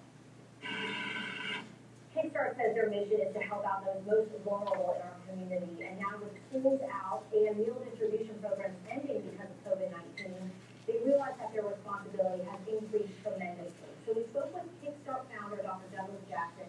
He tells me they're now working with Jefferson County, Birmingham City Schools, Springfield, and the Birmingham Housing Authority. 2, 4. Kickstart Inc. was giving out free meals Wednesday at Brighton Elementary. Cars lined up to get those meals and cartons of milk.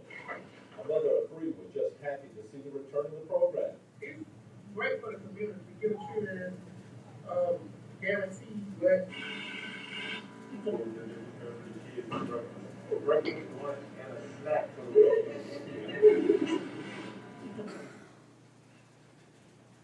So I just want to share with you that it's been a journey for Kickstart being here in Birmingham and in the Jefferson County area. And this is kind of new to me because we have been a program who have worked with USDA for the last 25 years out of Phoenix, Fayetteville, Hattiesburg, Mississippi. These are areas that we have provided service for. But we've never had to come and ask for any funding from our counties or our commissioners or our cities. And Birmingham and Jefferson County is the first program in 25 years that a commission came and gave us any type of funding. You gave us $400,000, and that $400,000 helped contribute to us being able to put out over 2 million meals during the pandemic. Without your help, that would not have been possible. But our primary focus on how we get income has came from fundraising, and you might have saw James Winston on here who donated money to our program and came out and actually served. And the hard workers that we have in our organization, as we have went over and you see the requirements where, 10% of the funding that we get is only what we can pay for administration of staff. So that's in traditional what we do always with our program. So we have some testimonials. Can we go to the next slide, please? Of course, our mission statement is also to empower the minds of the community using the foundation built on solving hunger and the importance of adequate nutrition for our families and children. One of the things that we do by us working with USDA for the last 25 years, and you'll see in your package that we do all our meal requirements and all our guidelines are taken from USDA and trying to provide nutritional meals, educational ways of how to eat, the importance of eating healthy. And our program, a big part of what our program allows us to do is we can give out hot meals. We were able to, with the help of the Birmingham school system, they gave us Carver High School in addition to other 2 facilities. That allowed us to prepare hot meals. We sent out 27 trucks each day to deliver hot meals throughout our communities and through our schools, mostly serving them in the county. We served, and the city of Birmingham came to us and said, hey, we don't have anybody. So we have to give our own testimony because we kind of knew a little bit. So the Birmingham City Schools District asked us would we serve the kids, and we said yes. The Jefferson County School District came and asked us to feed the kids, and we said yes. The Jefferson County Housing Authority came to us, and we said yes. The Birmingham Housing Authority came to us, and we said yes. But we're running out of funds, and we're pleading and asking for donors to come in and help us. And I have to do this today. I'll probably take up more time than I should.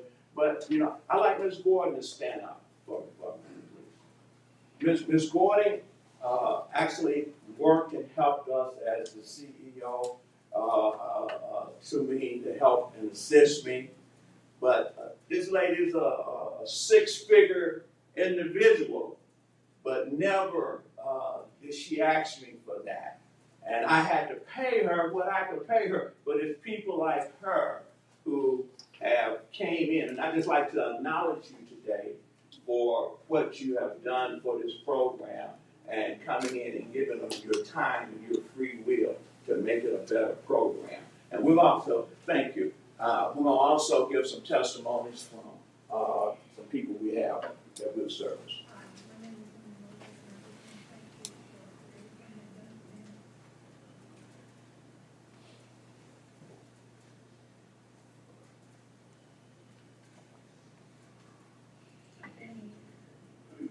They would help anybody. They're good people. Lord has blessed me with letting these people find me and help me. My son was in a car wreck. The other one broke his arm.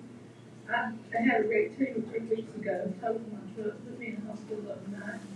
And these people just been angels. I just thank God for them because without them we wouldn't have groceries and things like that.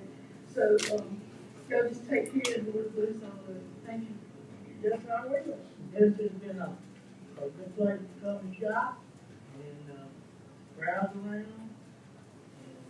get what you think you like. And they have great surprises sometimes. And boxes to give away that just come in.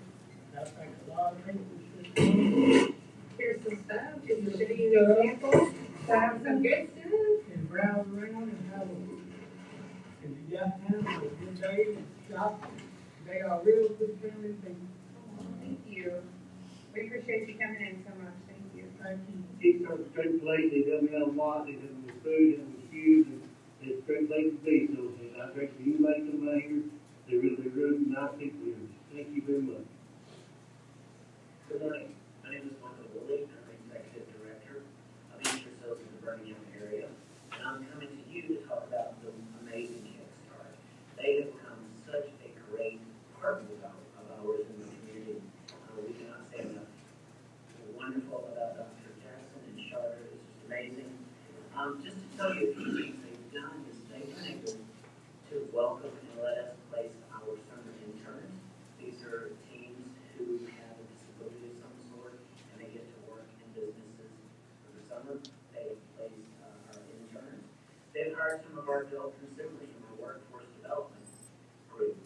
It's amazing that someone will step up to the table and give that person with that little bit of a disability the opportunity to work. As you notice, I'm having to write things down. They've done enough things for us. This was an amazing piece. They donated 11 refurbished laptops, and we have really been able to utilize those, both here in the office and as we train and do development out in the community.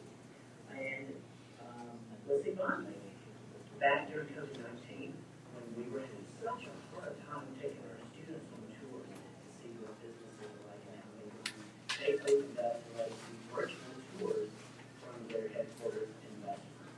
So thank you to Kickstart. We love partnering with you, and those who are looking at this video know this is an amazing thing. So one of the many things that we've had to do.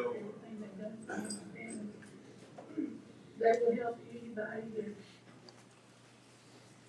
We have went out and tried to do many different things, and so we're gonna end this. I want to also just let you know it's been a struggle, but I want to recognize my wife today.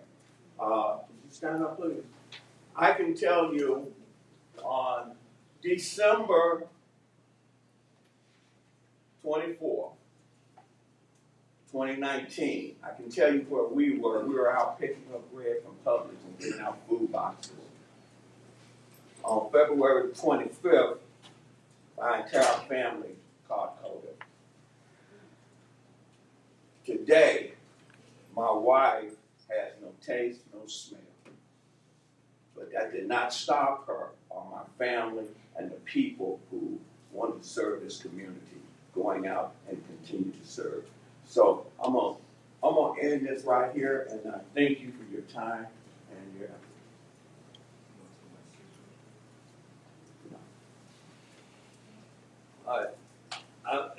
I may have seen it wrong, but 54% of your income goes to food.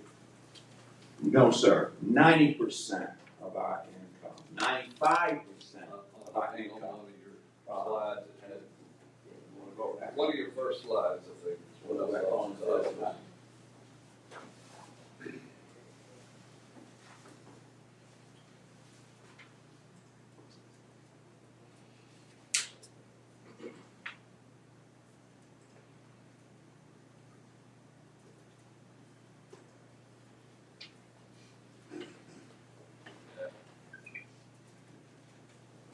This isn't good. You can go back one more.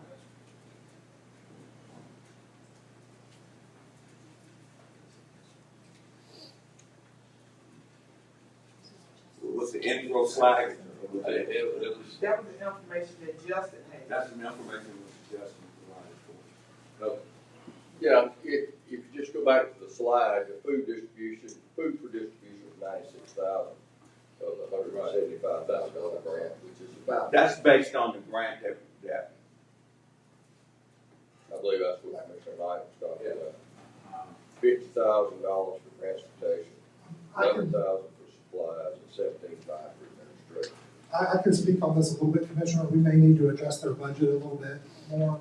So their original application was for more funds, but based on documentation that we collected as part of our monitoring process, we had to reduce their amount to no more than 10% of their annual revenues.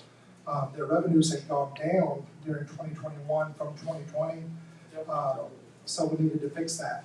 So some of those numbers, the larger numbers for transportation, supplies, that may be a little skewed based on the old number. All right, because the original ask was 700, I think a couple of weeks ago, 756,000, and that's based on what? So their application, you're correct, asked for $750,000. 2 years ago, their revenue was a little over $1 million. The last financial statement that we had for them at the time of the application wasn't for that last fiscal year, but it was for the year before, which showed revenues over $5 million. At that rate of growth, it was plausible that they'd be able to provide documentation for the close of their next year that showed revenues that supported the $750,000 ask. It did not, so we backed it up. All right, I have another question. I saw on the television the other night where y'all were part of a gas giveaway. Are y'all doing the gas and the food, or? First of all, I'd just like to make a statement. We're not politically affiliated with anyone. We're here to pass out food, to give out. We gave out no gas to anyone. We provided some food. Dr. Jackson. Yes, ma'am. I can answer that because that was my event. The county didn't give out one single penny worth of gas at that event. Not one dime. So I am a county commissioner, so I will be a county commissioner no matter what I do. If I go out there and pray in the street, I'm going to still be a county commissioner. So I got the right to give out free gas. If I'm not using the county funding, I can still give out free gas, and that's what I did. And I will be giving it out every month until I can't give it out anymore. Because there's no county money being used. But there was food being distributed. That didn't come from the county. I'm asking a different question. I'm speaking, because look, and Justin, thank you for going and doing the Guide Star for the candid stuff. I think there's a lot of value. I think highly of Guide Star, and if you're able to get a gold level, you've done something right. I think there's the perception of an elected official at an event and food being handed out. There's a perception there. Whether it's true or not, there's that perception, and you know very well a lot of people's perception is their reality, and so there are going to be lots of questions. And so I think maybe that's part of the question. Well, there's a lot of perceptions about this commission. So don't even get me started talking about because we're handing out a lot of. Y'all ain't handing out a lot of nothing. It was a food, a gas, and a voter registration. That was the way it was billed. So I mean, I'm just saying. We just like to come out to the community to give out food, and we give it out all over the county. And where anybody asks us, anywhere, we give out food. We just want to feed kids and our veterans. We just want to feed families. That's all we're doing. That's all that So let me ask this question, Mr. Jackson. Dr. Jackson. I'm sorry? Dr. Jackson. Okay, with no disrespect. Then Dr. Jackson, don't go by what you hear. Okay? I'm addressing you respectfully, so don't go by what you hear. Get to know me for yourself. Okay. All right? So Dr. Jackson, all things being said, because you held something in my district yesterday. Okay? I don't have a clue what Kickstart is doing. Regardless to the perception, you speak of perception. First of all, let me be very clear on this. It takes a majority of this commission for anyone to get $1 to do anything. But the perception that's out there is that that's not the case. And that's where I have a problem with that at. Okay? Because several of these organizations, and and Justin knows it based on what one of them that he said, which was Jimmy Hill Mission. The true essence of whether or not a commissioner actually believes in a project is if you're giving it out of your own funds. And you're not having to wait on ARPA funds per se that comes from the county general fund. Okay? So my point is that you said that Birmingham City Schools is a part of this program. How much money has Birmingham City Schools contributed to your organization? I didn't say Birmingham School. You're partnering District. with Birmingham City Schools, is what you said. During the pandemic, they asked us, would we serve the kids after the school shut down, the cafeteria workers wasn't available to work anymore.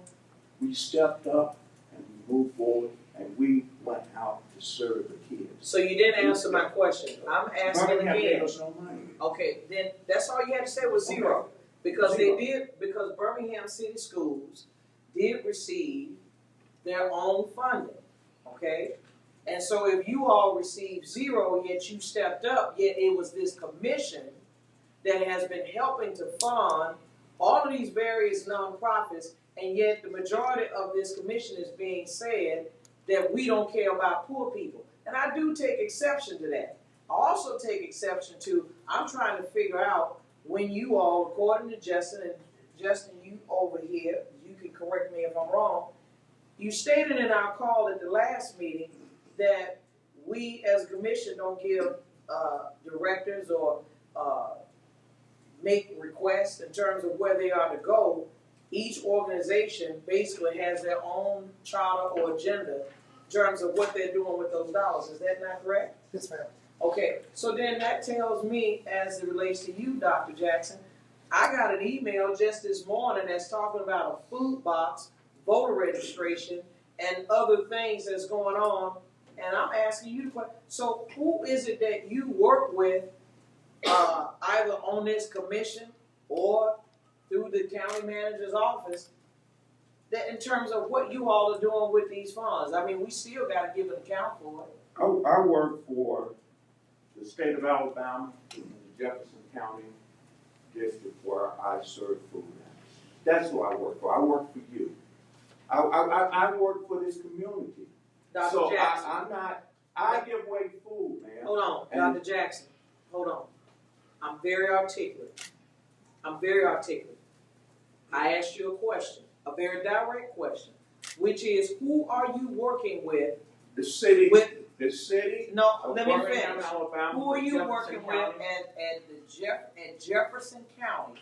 Who is your organization? No, you're not working with all of us because I serve food for all of you. No, you couldn't have. What I'm asking, are you working with the county manager's office? Who has an outline of where you all are going and how you're spending these dollars? Is that coming through the county manager's office?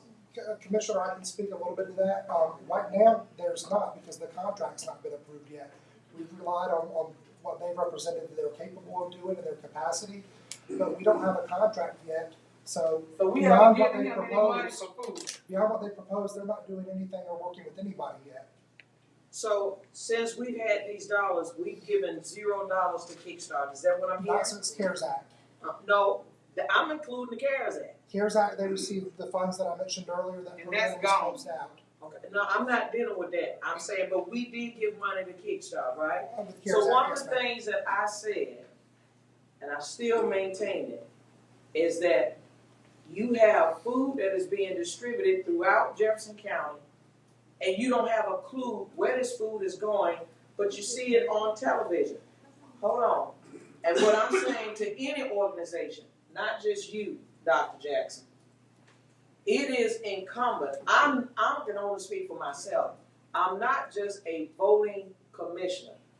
Respectfully, sir, to any organization that's within the sound of my voice, give us the courtesy to say, here's where we're going to be at in your respective areas, or if you just say to the county manager's office, here's where we're going to be delivering food. I've been accused, particularly I guess of your program, that since I had questions, my staff has been called we're the devil. We've gone from the devil to a principal has made me aware that someone sitting here in this room has said that We prevented money from school children getting food. I didn't have a clue what they were talking about. Because one thing about me, I represent my district, and nobody has to go out and ask for a dime. I give the schools, and they never even have to ask. So the narrative is what I do take exception with. That's why I'm asking you direct questions. If you're saying that you stepped up, well, then it would be incumbent that if asked publicly, then it is the county that is helping your organization and any other organization to step up. But you don't make it appear as though we're not doing our part. And I'm not just talking about you. I'm talking about all the organizations that are presenting here today. This commission has been extremely supportive throughout the CARES Act money, throughout this Rebuild America funds, this opera money. We've been very supportive, and we've got a bad rap because of whoever wants to say whatever. But I'm a big girl. That's why I say you get to know me for yourself. You don't go by what nobody else say. I don't have a problem with your program or nobody else's program, but my vote is what will keep me out of jail. So if I want to have a question, I'm going to ask you. You wouldn't want me asking another organization about what you do. So the best thing to do is to ask you. But I'm telling you, as this commission, I would appreciate, just like yesterday, I could have been very supportive of what you're doing.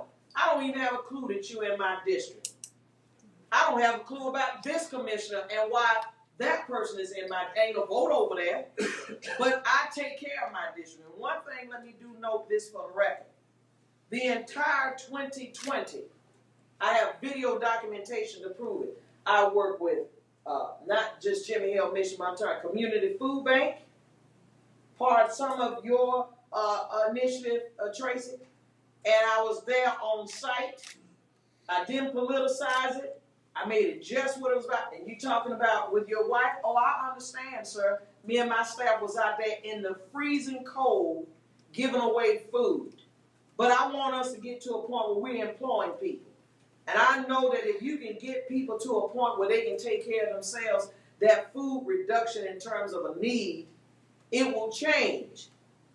But if it is a problem, and it is, I've been very poor, okay, then at the end of the day, that's fine. But let us know what's going on. We're not just here to vote.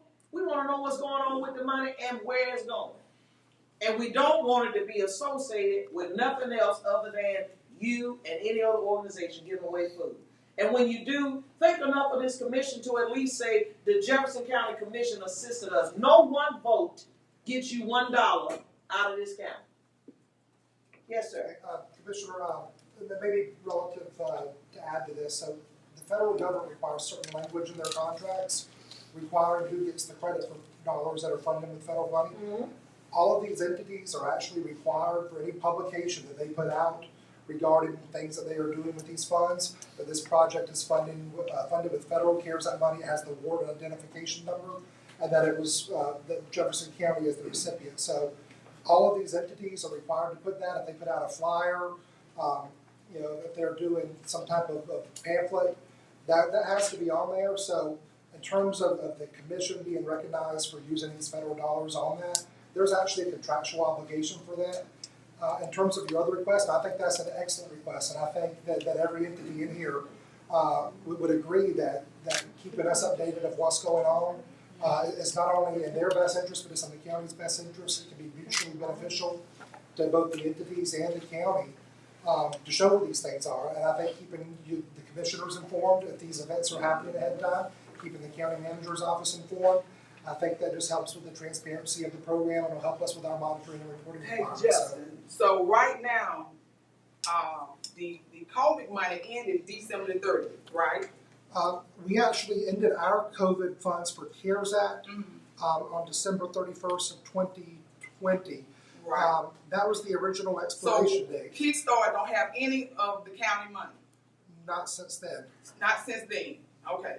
So the event, the gas giveaway, was not a Kickstart event. It was not a Kickstart event.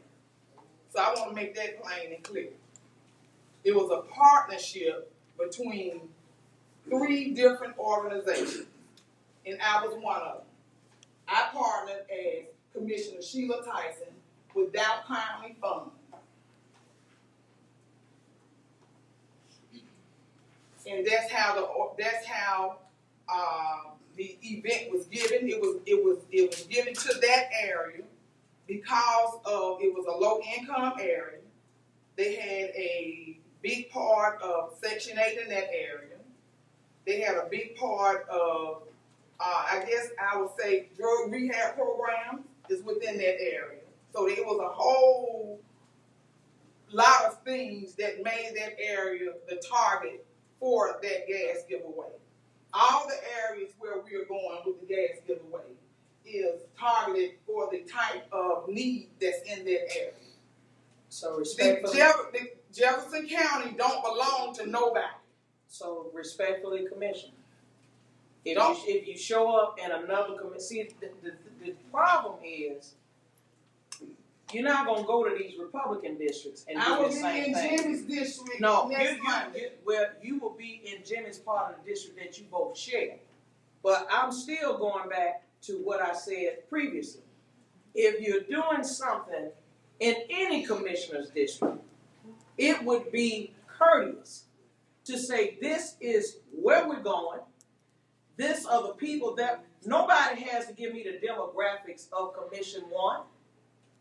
I don't have an opponent. That's why I'm very involved in my district and service East Lake when we were doing it. But at the end of the day, that's not the issue. The issue is the lack of communication that I feel with all organizations. I'm not just pointing you out, Dr. Jackson. All organizations. We have a duty and a matter of fact, a fiduciary responsibility that if we are voting on anything, we should know what we're voting on. That's the difference. We ain't making this personal. We want to have an understanding. You got to give an account for your vote.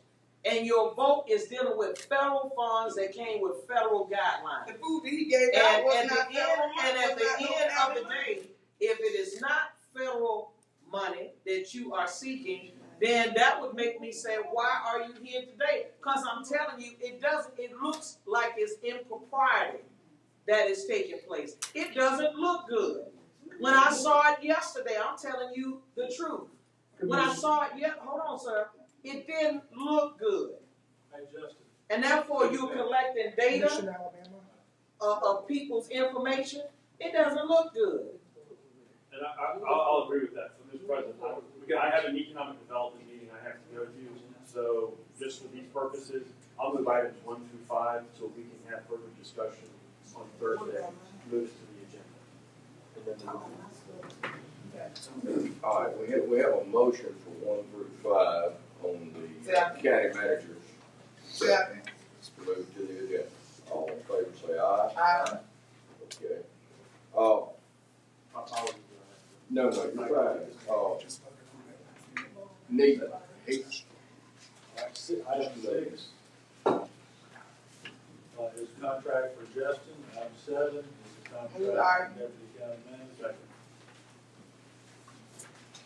Location agreement for the Great Sky Night. And then number 9, resolution from the commission reorganizing the Department of Community Services and Workforce Development. Well, I have a motion. I'll second that. Have a second. All in favor say aye. Mr. President? This 6 through 9? It is. So is that including the item that was tabled also? No. Okay, so are you saying that we're moving forward with dividing up these two departments without no further discussion on it? Now, we need to discuss it in here, we can discuss it on Thursday, but I do want to have an understanding of how we're going to proceed. Please. Okay. Yeah. Item 9 is separating workforce development and community development into two departments. And the previous item you mentioned, the manager's contract is up for renewal as the deputy community development director. Right now, all we're proposing is to renew his contract in that same position. This item separates the two separate departments so that we can work closely with the state in working on workforce development and make some improvements. So then my question would be, are we dividing up the staff or Is Mr. Roberts going to become a director, or what is that? Possibly, to answer both questions, we have some staff in community development in the accounting department. It may come over, we may have some in workforce development. The first thing we needed to do is have y'all approve it in a separate department. Then we'll get to work on the details and come back and make further. And no additional funding required. What do you mean, no additional funding? Well, you have to say that, so that you don't have a budget. Okay, but that being said, but isn't there going to be, what is the difference in the salary between the existing contract and the one that? Well, we're recommending renewing his contract regardless of workforce development. I believe the salary difference is 10%, so, that's. 10% of? I think it's, 145. Okay, so then what is that, $14,500? That's 10% of 145. It was in the backup data, I don't have it. Okay, so is there a particular reason why we have come to this determination to separate the workforce and community development? Yes, ma'am. As we said Thursday, we've been working with the state on workforce development and had a review done, and there's some issues that we need to clean up and make some improvements. Okay, so is there something we can talk about online? I'll be glad. Okay, because I'm just saying, it seems a bit extreme that we would have to separate the department in order to address whatever issue that's to be resolved. Is it extreme? Well, it was done a few years back, and then it's kind of bounced around back and forth. And in my opinion, this is the best way to handle it going forward and so that we can really focus on workforce and know how to make the improvements and really accumulate. So let me say this. There is one concern that I do have. I'll talk to you about it offline. I won't prevent it from going to the agenda. But what I am saying is this.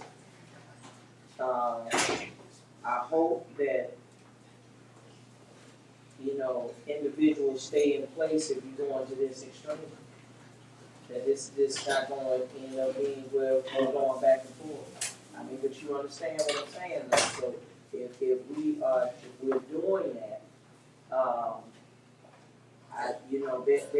I'm just interested in some. You can't make a person stay on the job, but that just concerns me if we're going to this extreme. What happens if one or both or either of these folks leave from being a department head under this separation? No, I don't see that being an issue at all. This is strictly a process issue where we can separate the processes and get everybody running more efficiently. Working with the state on the workforce development program. And you're saying that we have to dismantle that department and separate it in order to effectively address that? I'm saying it'd be much easier. It's a federally funded program anyway, so it's already kind of separated, but this will just make it easier and cleaner for us to do our business with the workforce development money. You're not really dismantling that department once you go to creating another department that will be still in the fight. You have workforce development, and then you have community and economic development. They're going to be two. Nobody's doing away. No one's going away. It's just that the relationship with the state has changed. This really started when $16. 15. And it's been a long transition, and it's been hopefully with this move that Cal is making, I think that will put everything and allow our county management staff to remain in control and to take care of this workforce development issue. So, Mr. President, you said that so eloquently. I'm telling you, I'm real uncomfortable with what we're doing. I'm gonna state that again, for the record, that I'm just trying to understand part of it. I don't have an understanding of the extremity of what got us to this point that where we even had to separate the two.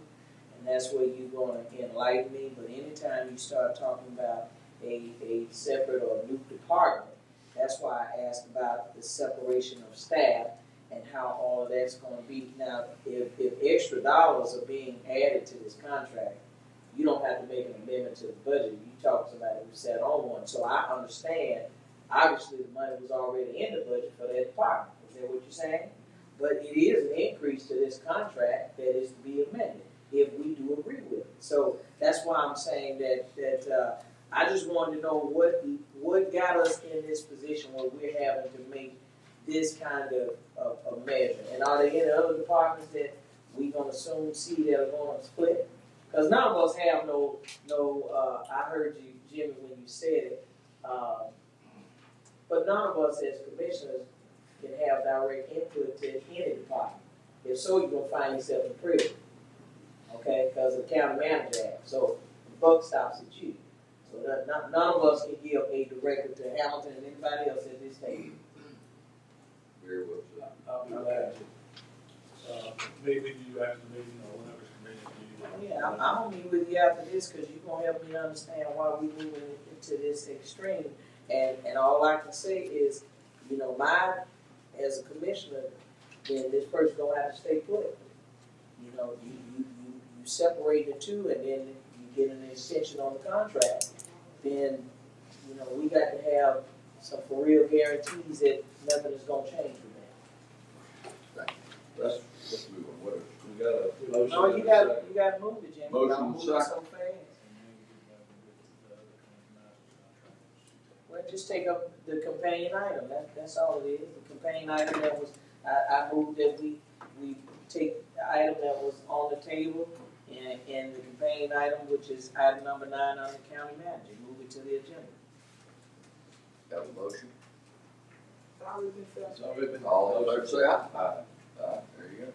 Now, let's go back to that table motion real quick for that salary adjustment. We just did that. We already Did we put that in there? We just did that. We did. That was the amendment that I was looking for. Oh, well, actually, that's the end of what count was that. That's all mine. That's all you had. Okay. Thank you. Commissioner Tosh.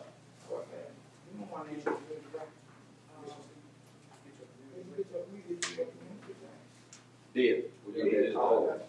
Okay, community development, human resource services, we have nothing from the corners of Green, Dr. Hamilton. Good morning. First item is the resolution reclaiming April and Fair Housing Month. Items 2 through 4 are new license agreements for the storm shelters that are owned by the county, which simply specifies the responsibilities of those overseeing those shelters as well as the obligations from the county. Are these where we're taking over the shelters, or are these gonna be managed by these people? No, they're still going to be managed by those organizations. Is there any funding coming from the county in order for these people to manage them, because that wasn't in the backup? No, there's no funding. There is reimbursement for the insurance, and that's the only change from the last agreement. Number 5, this project is, this storm shelter's been open for some time in Fulton. This is just a common same change order, so we can close that project out. Now, why are we doing additional funds? This has been a disaster.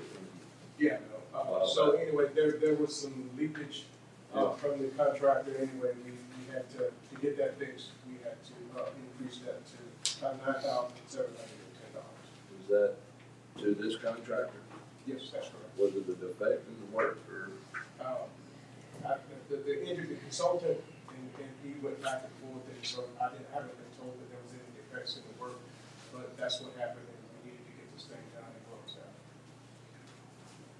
out. Number 6, we bid 3 housing rehab applications, and the cost of materials going up. 3 of those went over $30,000, and per that administrative order, we have to bring that to the county's attention. Number 7 is the neighborhood software emergency rental assistance program. This is some software that would help us with our ERAP program. This will allow us to be able to do our reporting more efficiently and allow us to get those reports in the treasury on time. It consists of them providing software implementation, data migration, because the partners right now are using Excel spreadsheets, and then also allow us to prevent a duplication of benefit, which could put the county into a position of having to take funds back to treasury.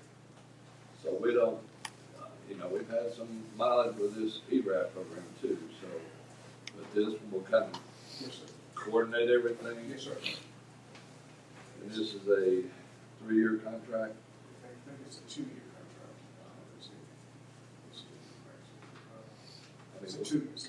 So we don't have the wherewithal to track all of this. No, I mean, as big as this program is, and trying to do this on an Excel spreadsheet is just difficult to keep up with the First Light is just for operations and essential services for this homeless provider, and we're paying for that out of our ESG funds in an amount of $12,000. And then Build Up, I think they made a presentation to the county a year or so back. It's a charter school that when these participants come out of high school, they have a diploma as well as an associate's degree, and they have some fees associated with that program, and we're simply paying $15,000 to offset those fees for these students. Is there any remaining funding in the 21 program that will carry over to something else, or is that it? Is that kind of wrap it up for the 21 program? That's going to wrap it up. Move on through that. Second. First and second, all in favor, say aye. Aye. Anything come down to court? Do we have anyone from family court? I'll move it. Second. Then first and second, all in favor, say aye. Aye. Youth detention? Good morning, Commissioner. The first item for us is for our PRIA auditor contract. That is so that we can have auditing services for this year. This is a 3-year contract in which we have to provide these services for the federal government. And then on number 2 is for Ryan's Hope Foundation. They will provide some art therapy projects for us, provide a speaker series, mentoring services, but primarily on-site therapy program for the residents. Move 1 and 2. Second.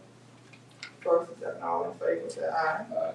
I have 2 community grants, and then I have some new business. I will have an appointment for Maria Knight, vacating the lead bank board, vacation lead bank board, then have an infrastructure grant for New Hope Community Development Senior Citizen Center for $100,000. I'll move 1 and 2. I'll second. Then, first and second, all in favor, say aye. And what was that first one you gave? Appointment for Maria Knight, the vacation lead board, and infrastructure grant New Hope for community senior citizen center. So you're asking for you items, 2 items of new business. Yes, for $100,000. You bet you'll pay me $100,000 if No. I can see. We give it to the senior citizen center for work on it. All right, so you have a motion before the commission for 2 items of new business. Second. Then first and second, all in favor, say aye. Aye. Let's end the That's all. Yeah, you got those here. Oh, I'm sorry, okay. Can I get someone to move, 2 items I'll of new move 2 business? items of new business. Second. Then first and second, all in favor, say aye. All right. All right, Commissioner Ward. Public Works, Community Services, and Intergovernmental Relations. We have 2 items. The first is a video industrial, it's a structural defect identification and replacement.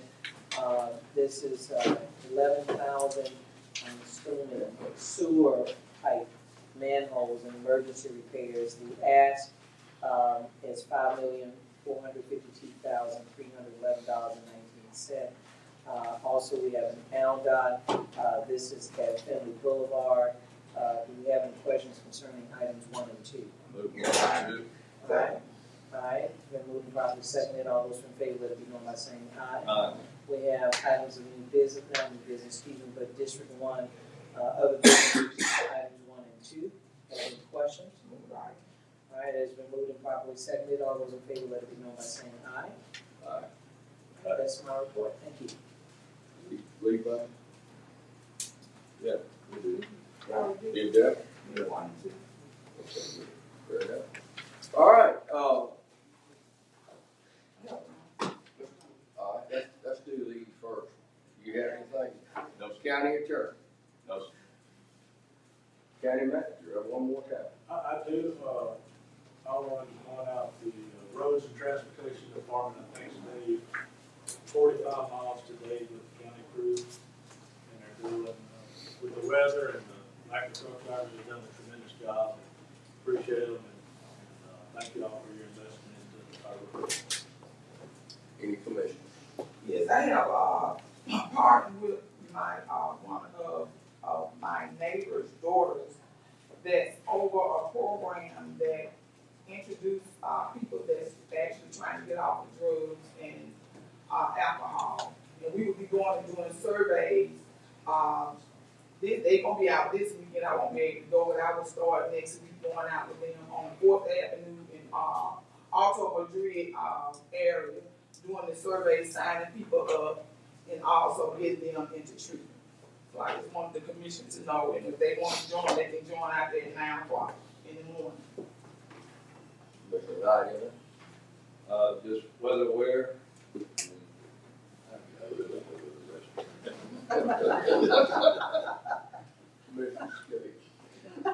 No, I hope that we'll all just be respectful of one another's districts and understanding that whatever we do, just get a clear understanding that we won't have any problems out of meeting.